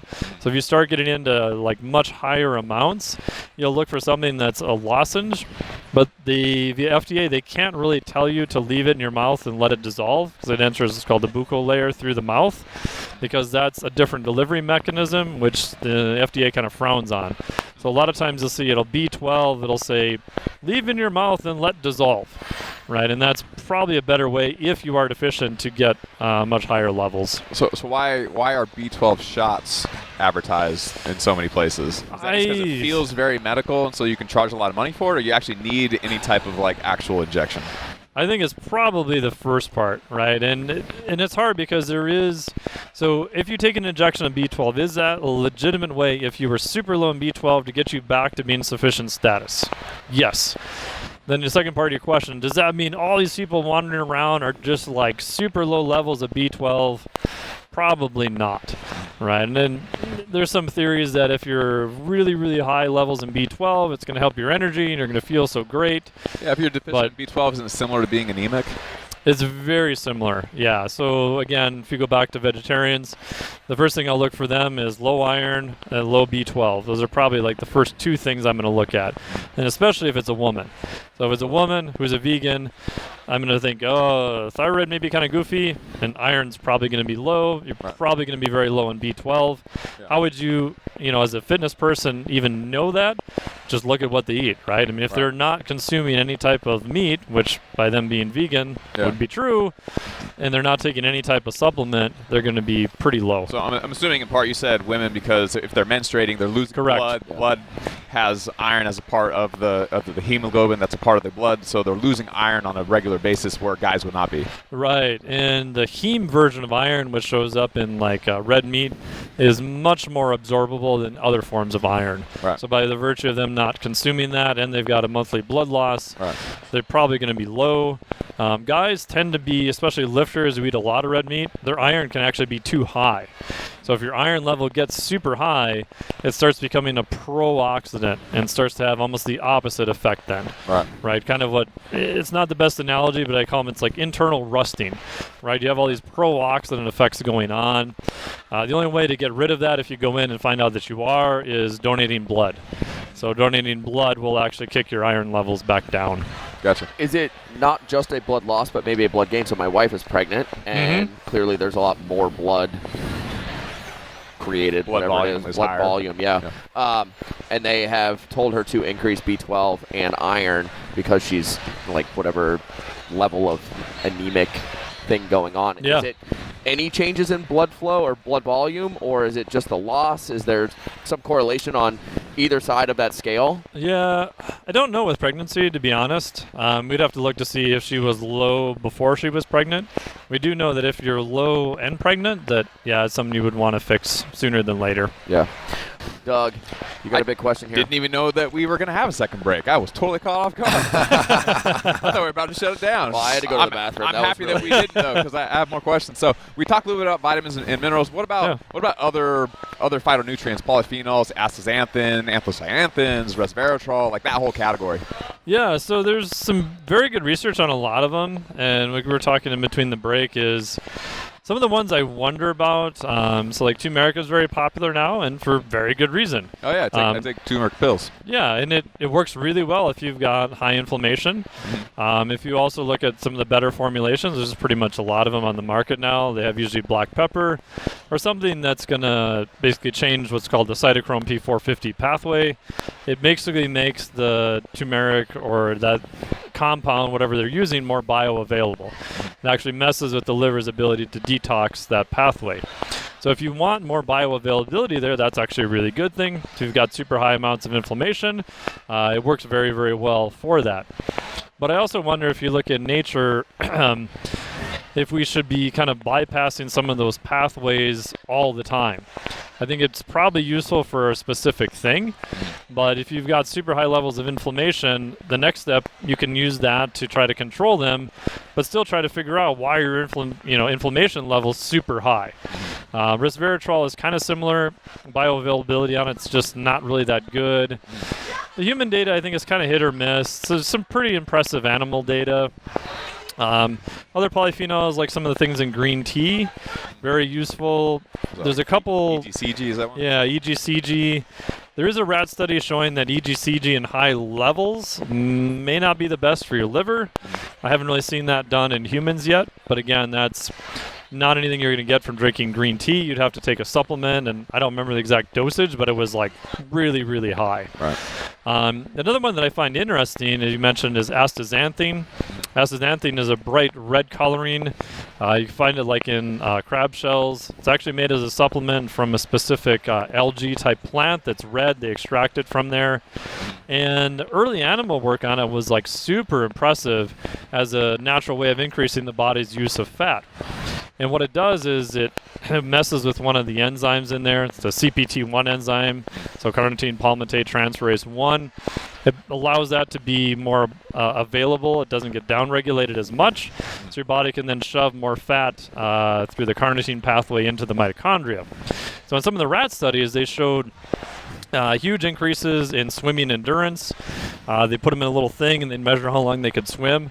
It's probably not really fun if you're a rat because you probably feel like you're trying to drown. But the human studies are not as impressive. One from Van Loon's lab didn't show any change in performance. One or two other human studies, in terms of performance, didn't really show much of an effect. As an antioxidant, it's very effective. It doesn't appear to spin off as many pro-oxidants. So for example, like we talked about vitamin C, so each one kind of affects a different pathway. And vitamin C, if you take a huge amount of it, starts acting as a pro-oxidant, right? So we talked about if your iron levels are super high, it starts acting as a pro-oxidant. So you get kind of the opposite effect of what you wanted. So astaxanthin doesn't appear to have that mechanism happen as readily because of how it actually works. And it appears to work pretty well to help protect against UV damage from the sun. So I'm very light sensitive. This is probably the darkest I've been because I've been in South Padre for about 2 weeks. So I'll take like 10 milligrams per day for about a week or two ahead of time. You know, N of 1, but it appears to help me not burn quite as much. I still have, pretty much covered up if I go into sun and that type of thing. So that one may be useful. I'd like to see more data on it, but maybe worth playing around with a little bit. You mentioned the red pigment a second ago. That makes, and I think of red pigments and phytonutrients. I think of lycopene. Yeah, the old one from tomatoes. Tomato sauce. I feel like I used to hear about it a lot more than I have lately for some reason. I don't know if I'm just like out of that world more than I used to be or what, but I have a theory that it was a lot of the supplements were paid for. I think it was prostate research. And what they found was a lot of sauces were high in it because you actually had to break the cellular wall to get access to it.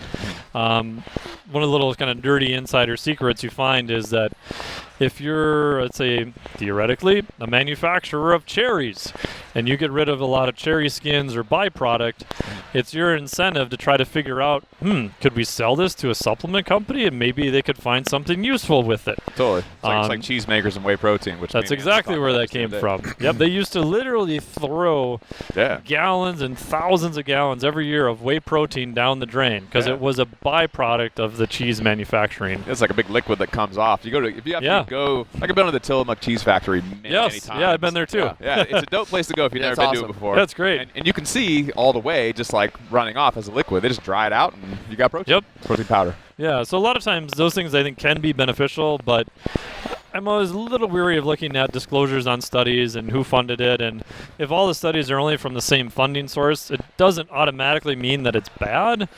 But you have to realize that they have a pretty big incentive to show a positive result. So you may only be seeing, legit studies, but you're maybe only seeing the positive ones. You may not be seeing some of the other ones. And then also, if people are listening, if you do work for a supplement company, let's say you're an academic, the first question I'll ask them is, who owns the data?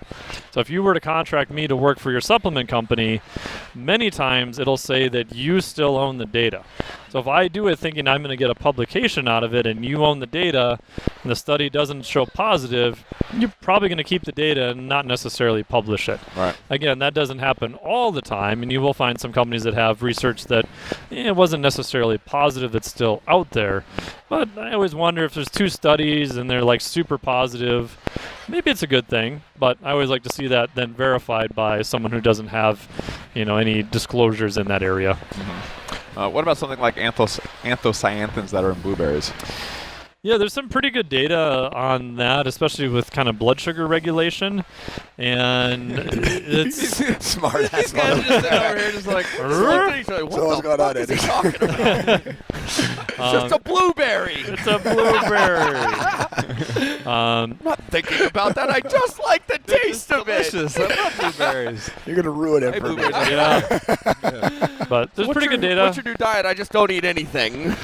No colors. It's all bad, yeah. It's all bad. It's, I'd say, generally pretty positive. Does that mean if you extract that one compound and sell it as a supplement, is that going to fix all your ills? Probably not. But even like broccoli, I think, has like 300 different polyphenols we haven't even really identified yet. Right. I went to a talk by Monsanto years ago when everyone's like, no GMOs, no GMOs.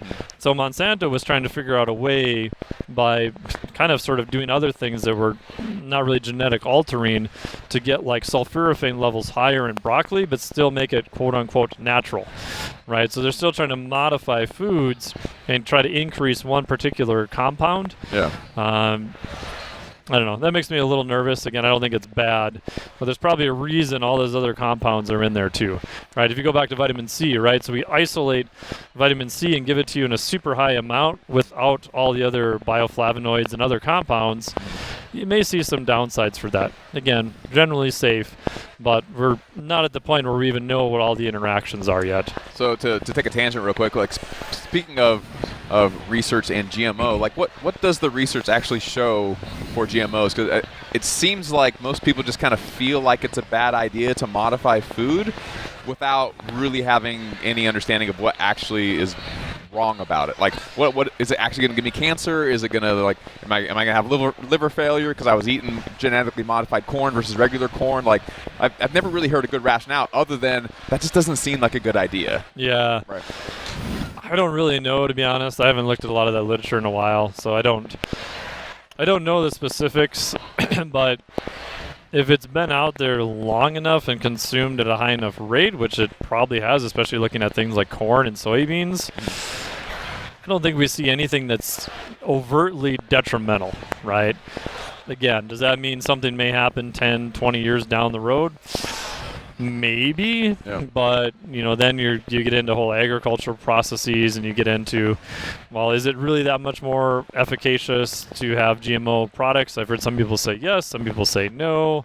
So I don't know on that, to be honest. It's a good question, though. Yeah. So, I mean, with that, with GMOs, and even, I don't know if it's prior to GMOs, but in line with GMOs, when they decided to take all the gunpowder and everything and pour it into soil after the wars, and now it's like... Oh, yeah, NPK fertilizer. Yeah, NPK fertilizer. Yeah. There was a huge decline in our minerals and just like the overall... So... Do GMOs have less minerals, less micronutrients? And looking at our deficient soil, is that what's possibly causing us to be our micros being not where they should be? Yeah, I think you could make an argument for that, right? So NPK fertilizer would basically, they found it was a way of giving a fertilizer to crops that would make them look really nice, and they kind of fit all the consumer things, but a lot of them were still very poor in different micronutrients, right? So if you don't have like selenium in the soil, it's probably not going to show up in the highest amount in that particular food.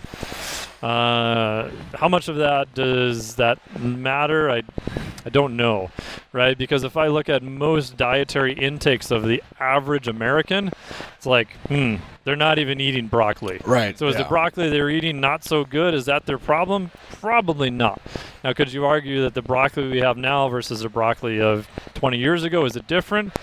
Probably. Is it making a massive difference? I don't know, but we're definitely not moving in the correct direction. Yeah. And I think that's, especially being on Paleo FX, I think that's changing a little bit. You know, you find a lot of people that are trying to get from local farmers, and you get farmers that are trying to go back to doing more organic type practices and things of that nature. And I think all that is definitely moving in the right direction.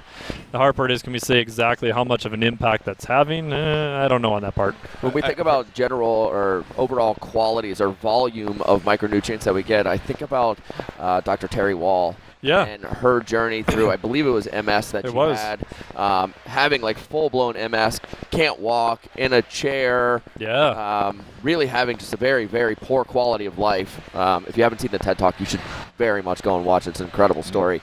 And the diet that she used to get out of there, or to relieve, I don't even know, heal herself of MS, I guess you could say, was just so high on these micronutrients, and just the amount of kale she's eating, the amount of, is that really where people need to be? Is that, we're at Paleo FX, is that where our ancestral nutrition was? Were we really eating that much variety at that high of a quantity, or is that just a particular incidence in which she was able to heal herself? How is it? Is there a degree that we need to be at to hit like a critical mass, or do we actually all need to be for peak health at that high level? Yeah, it's a good question. So I've had dinner with her, I've hung out with her a little bit. Super awesome, and she's put in the time to actually run complete clinical trials on it. So it wasn't just her N of one experience, which is fascinating. The TED Talk is really good. You know, she's actually done a lot of great, super clinical, very stringent work to show that it appears to be making a massive difference. I think the big difference there too is that you're dealing with pathology to start with. So if you've got, let's say, MS or some other pathology on this end, you're probably going to need a more extreme approach to kind of get back to quote unquote normal again. Yeah.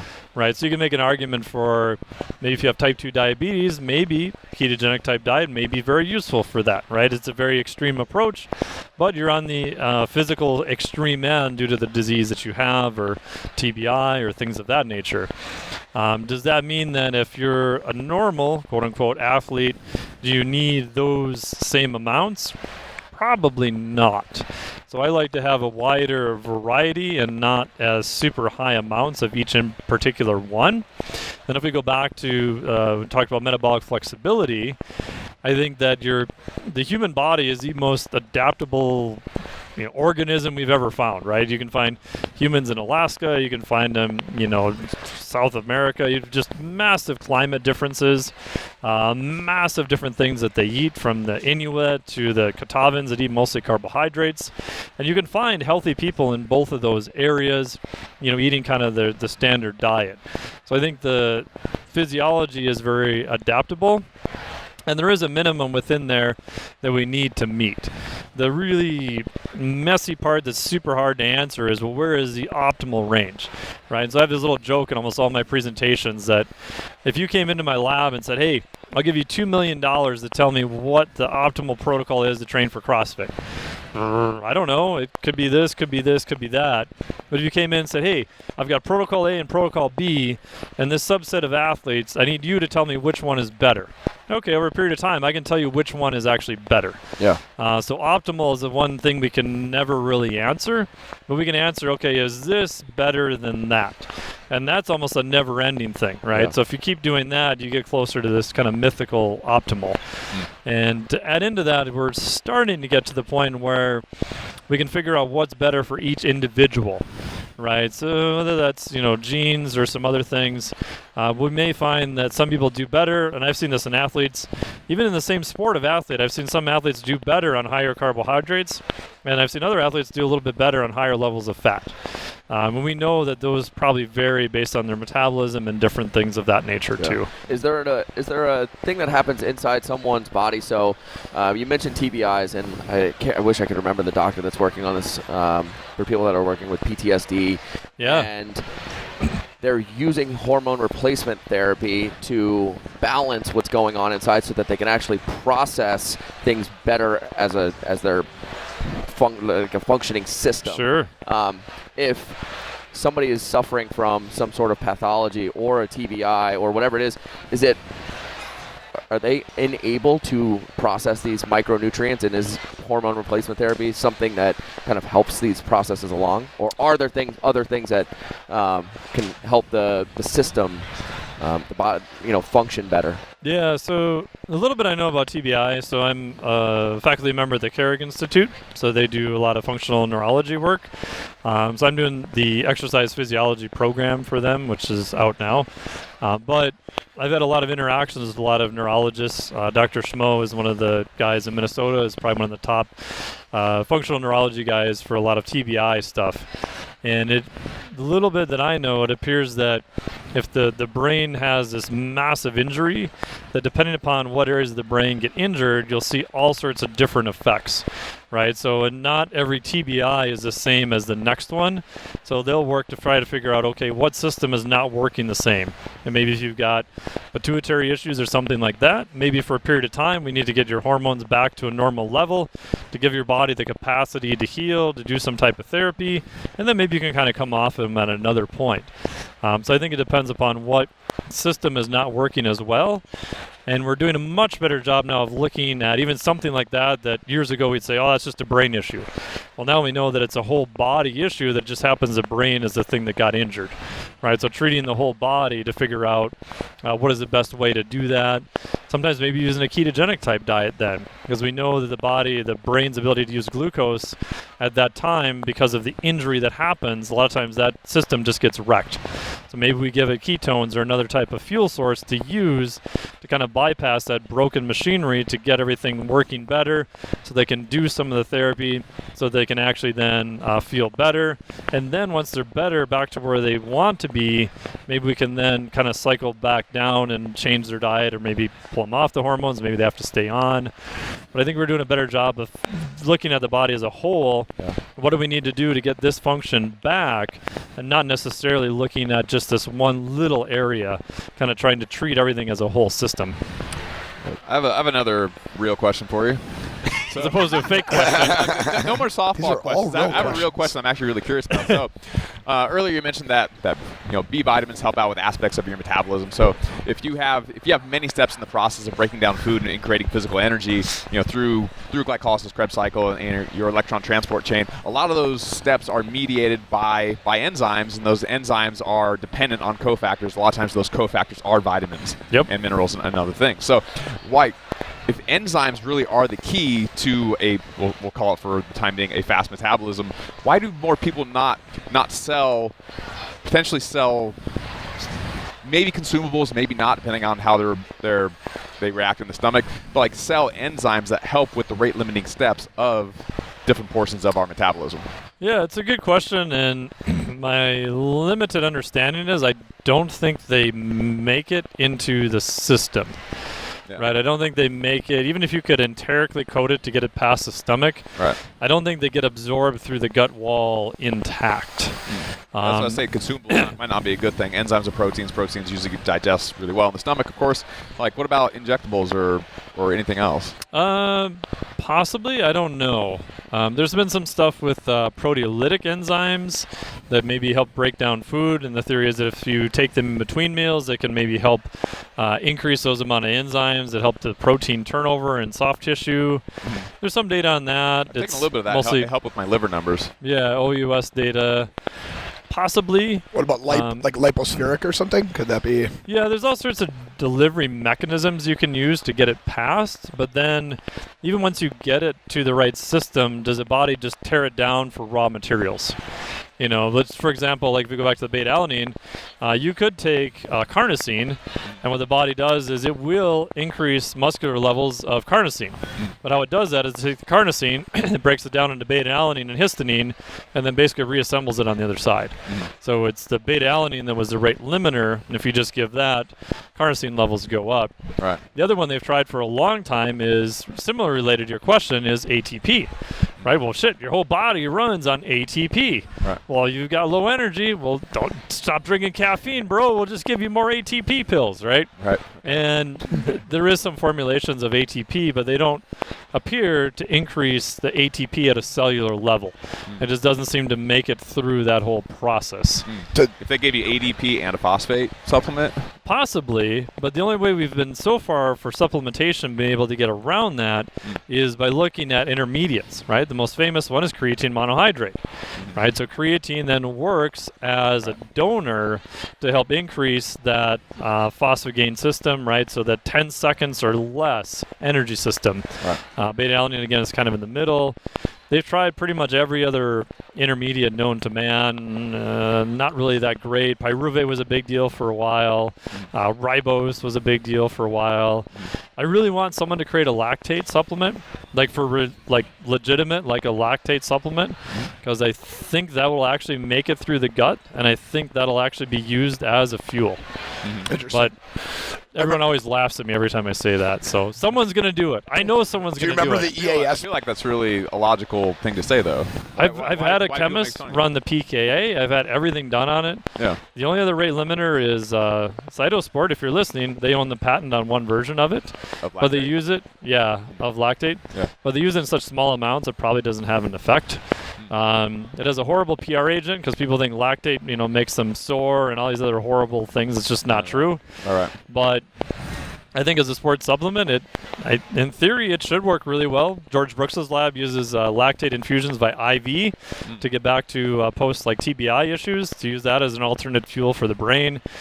We know that muscle will prefer lactate, cardiac will prefer lactate, because you can give lactate independent of the pH changes, independent of driving the acid level down. So anyway, that's my little tyrant. Keep going. What about something like allicin that you'd find in garlic or even something more obscure like sulfur? Like if protein as a part of the tertiary structure has disulfide bonds, does supplementing with sulfur or eating more onions that have sulfur as a part of them, that's why when sulfur dioxide floats in the air, gets in the water in your eyes, and makes sulfuric acid. That's why your eyes burn when you are around onions. So sulfur is a part of onions. Is supplementing with sulfur something that could potentially help you with protein synthesis? Because that's a part of the tertiary structure, even though that's like a super detail. Probably, but it doesn't appear to be a rate limiting step. Right. So adding more of it probably doesn't seem to have an effect.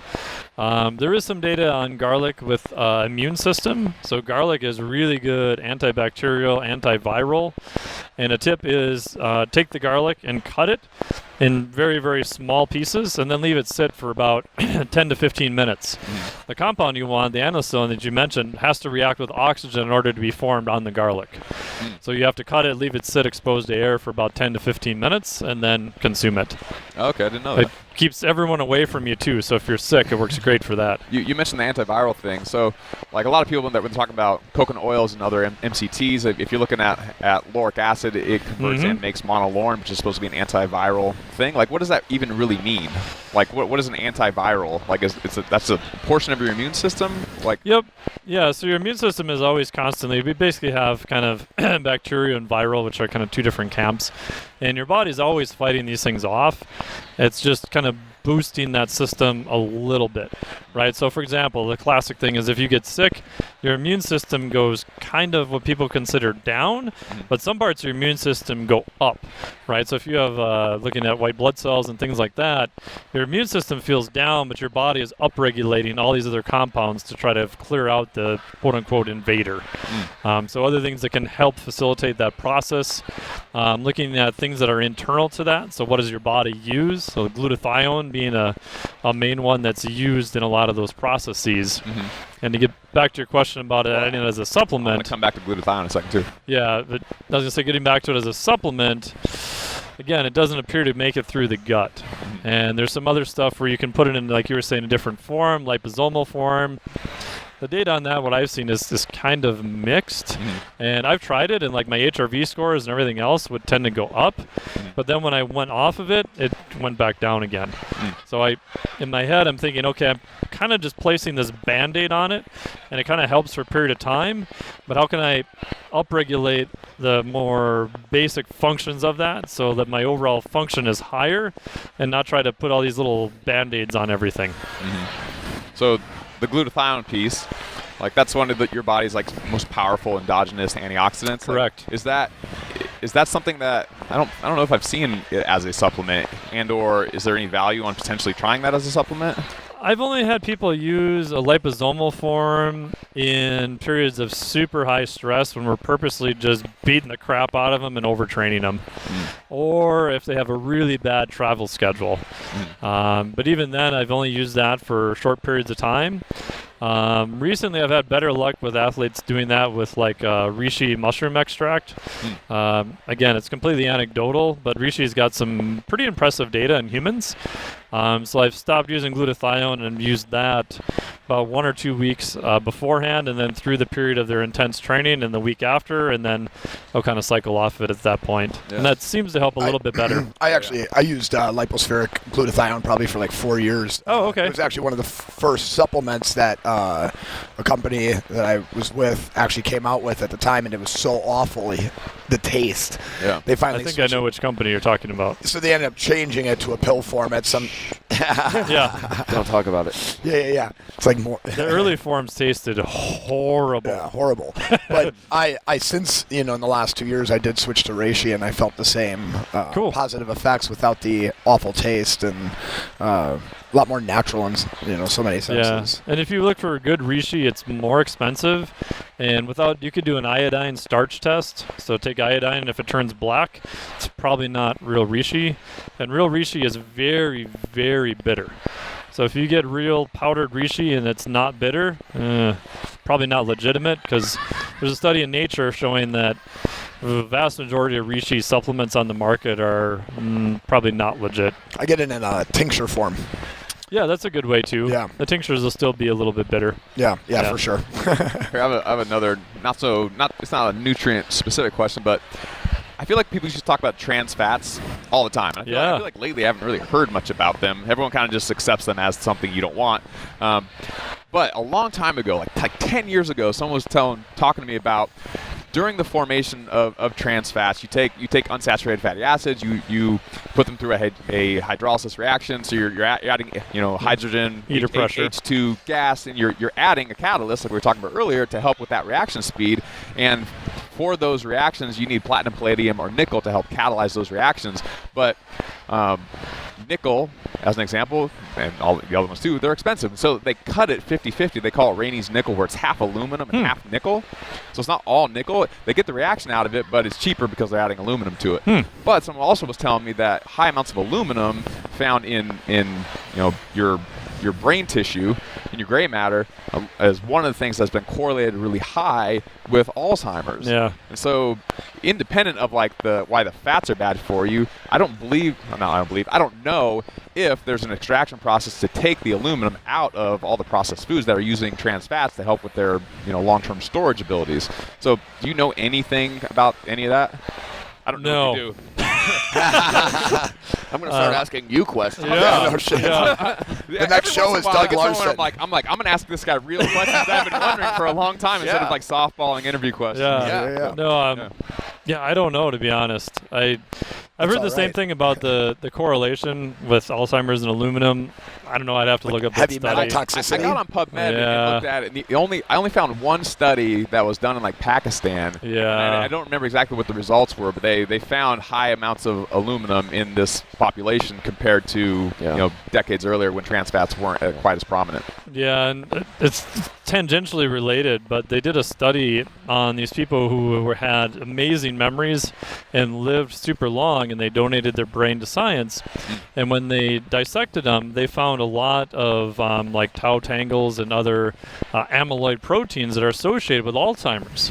And they went, what the hell is this? These are people who had an amazing memory, had no dementia that was reported, and they saw these basically what's considered classic markers of Alzheimer's. And that just came out, I think, last year. So I think we're still trying to sort out exactly what actually Alzheimer's even is in terms of a disease progression. Just because we see an anatomical change that is showing up all the time, is that the cause of it, right? Because again, you said they're associated, not necessarily causational. Yeah. In terms of the other, like you get into aluminum and other types of heavy metals and things like that. What is I recently asked a survey of a couple of buddies of mine who do a lot of functional med stuff, and I'm like, hey, if someone believes they're toxic, what's the best test to do to even determine that, right? No one really has any good answers for that either, so.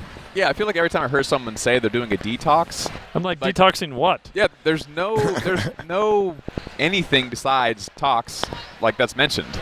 Like there's no what are you actually getting rid of by doing your detox? And I'm not saying that there isn't anything there, but I've never heard a good rationale other than toxic is a bad word and I don't want to be toxic and so I'm detoxing and that sounds like something that was good for me. And fasting or whatever it is does have a lot of benefits, but yeah, you kind of already said it. What are you detoxing? Yeah, and that was always been my answer up until probably about 4 months ago. And I was in Costa Rica with Dr. Ben House and Dr. Brian Walsh, and he gave a really great talk on detoxification protocol he has, and showing a lot of the literature showing that the testing, we don't really know the best testing forms, at least at a consumer level, but there's very good research to show that we're probably exposed to more toxins now than we ever have been before. The caveat also being that a lot of them are stored in fat tissue. So if you have someone who's not really releasing a lot of that fat tissue, right, so their calories are not low, they're not kind of actively dieting, it's probably not really going to show up, even if you ran a blood test or something like that. But now if you have someone doing a dieting protocol, so his analysis was that everyone he has do more caloric restriction, he'll have them do some type of quote-unquote detox in a very specific way, because a lot of those compounds are probably just getting released at that point. So I'd say probably look at his stuff. He's done a lot more work on that than I have. But I would say he's the only person so far that kind of changed my mind on that, because a lot of the other detox people I would hear, I'm like, well, what toxin is it? Just the toxins, man, the toxins. I'm like, I agree, we probably live in a very toxic environment, but what is the data showing that is happening at a prevalent rate? And then what are the specific toxins?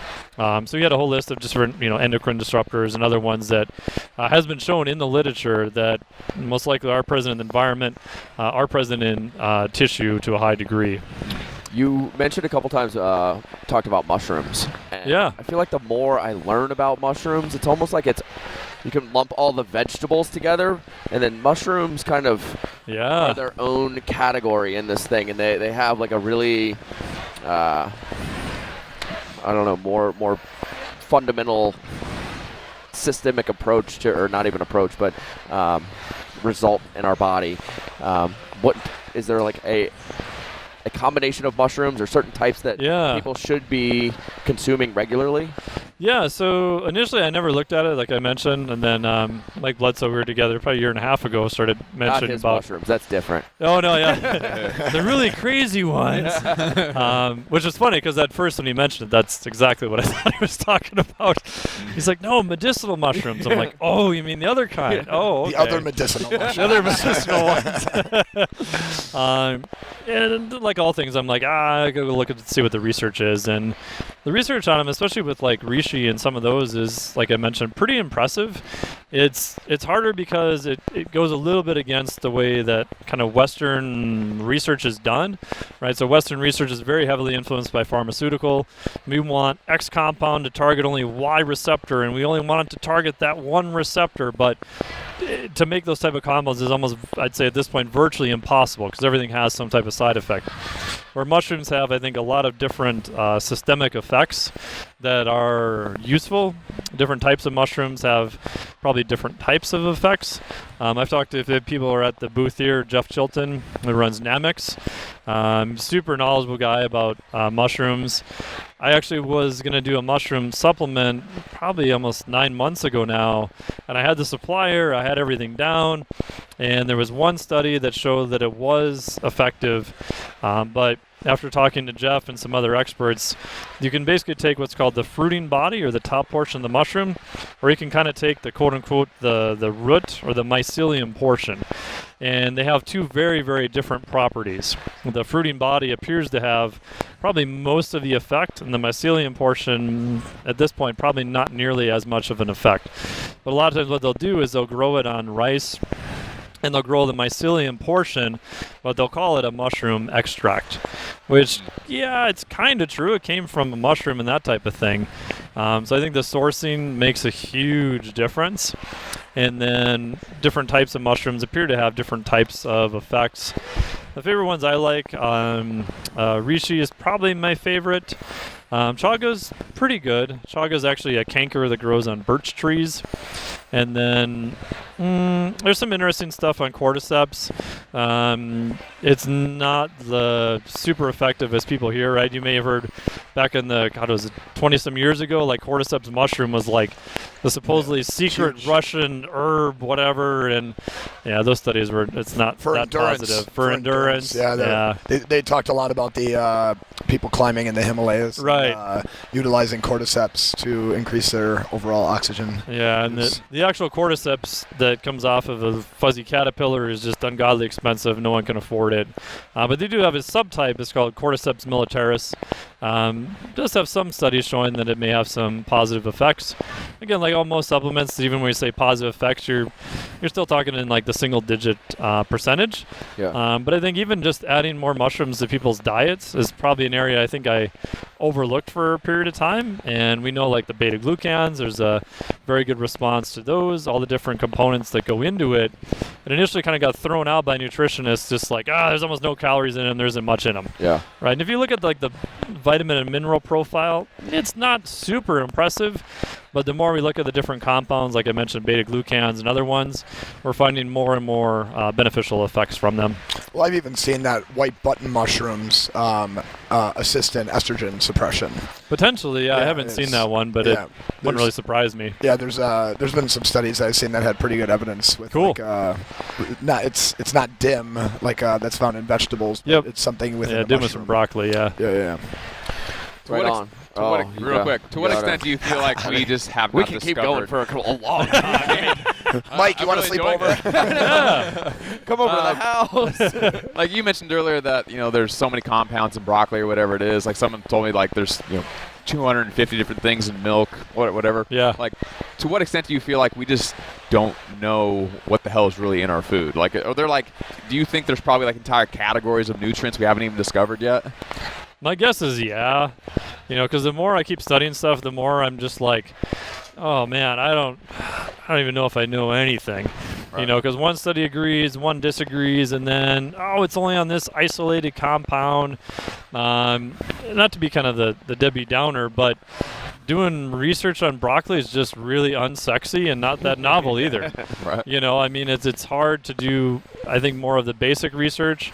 I think a way to get around it may be doing genetics research on top of like nutrigenomics research. That's a little bit more sexy and probably an easier sell also. Yeah. But in terms of like basic research, I don't think there's as much going in as there probably should be. And then also on the psychological side, which is not where I work a lot, but how do we take the things that we know are beneficial and get people to eat more of them, right? Eat more vegetables, eat other things that we know are beneficial, and that's a whole separate subtopic itself. And then if you add in, like you mentioned, broccoli alone, all the different potential synergies or additive effects. People don't need to eat broccoli alone. They eat different vegetables, they eat different things with it. We know that eating some fat may help some things with absorption, may not help others.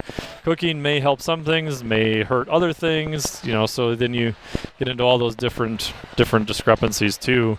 And the last thing related on that, for micronutrients and stress, Julia Ruckledge did some really interesting research where she took, in New Zealand where they had the big earthquake, and then a couple of years ago when they had in North Dakota a big flood, they actually had researchers went out in rowboats and separated the population and gave half the population micronutrient multivitamin that was already mixed and everything. So super high amounts of micronutrients and everything, and gave a placebo to the other group. They did this after the earthquake also. Their thought being, okay, here's a massive stressor that's applying to everybody in this area. Do people who get more micronutrients, do they actually do better than the group who didn't? And they've done, I think, like 2 or 3 studies now and showed that the micronutrient group does do better. And that's not what you would expect if you looked at the studies done on the single ingredients in it. So if you pull out the single ingredients and only look at like the vitamin E study or just the vitamin D study or other ones, they're not all super positive.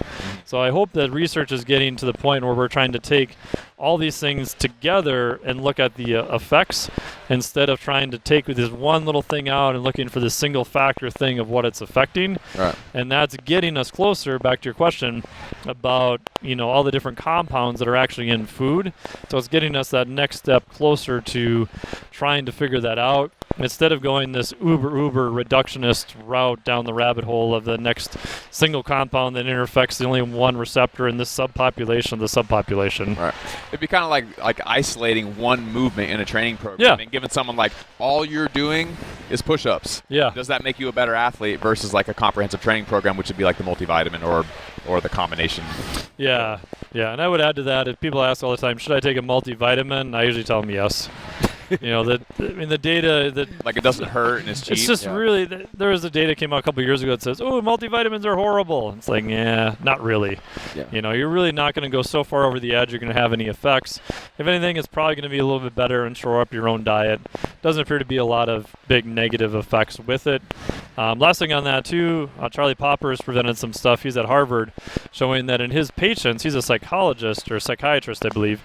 He'll start giving them a multi-nutrient blend first before he even touches any other types of meds. And he said a lot of times for depression and even some pretty heavy mental illnesses, he doesn't even use any other pharmaceuticals very rarely anymore. And he found just by giving him super high doses of combined formula that his use of pharmaceutical drugs has gone down pretty dramatically. So that even in a different realm, again, it's a diseased population, that more data just suggests that looking at the whole first, seeing how far we can get with that, and then going only reductionist if we needed to. Dig it. This has been incredible. Yeah. Yeah, thank you guys for having me. I really appreciate it. This has been fun.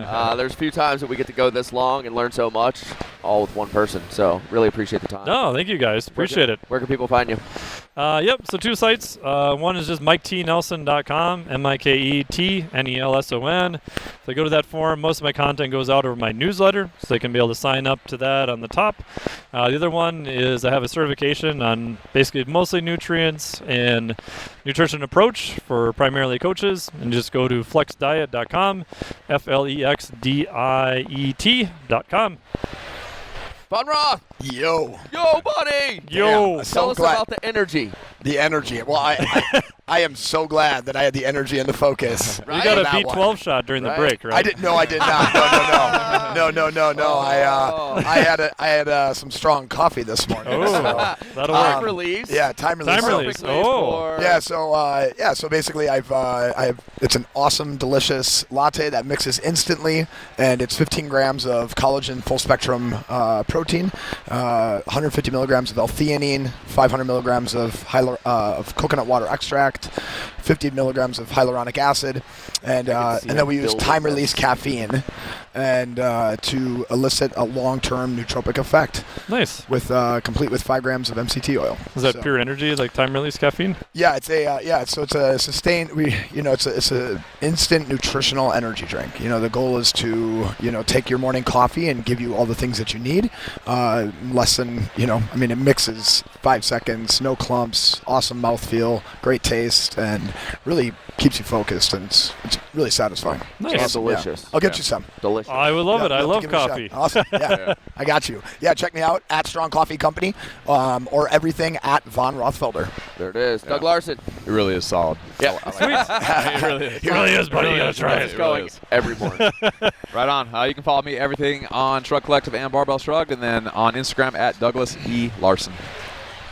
Come and find me at Anders Varner on all the things, but more importantly, get into the Shrug Collective.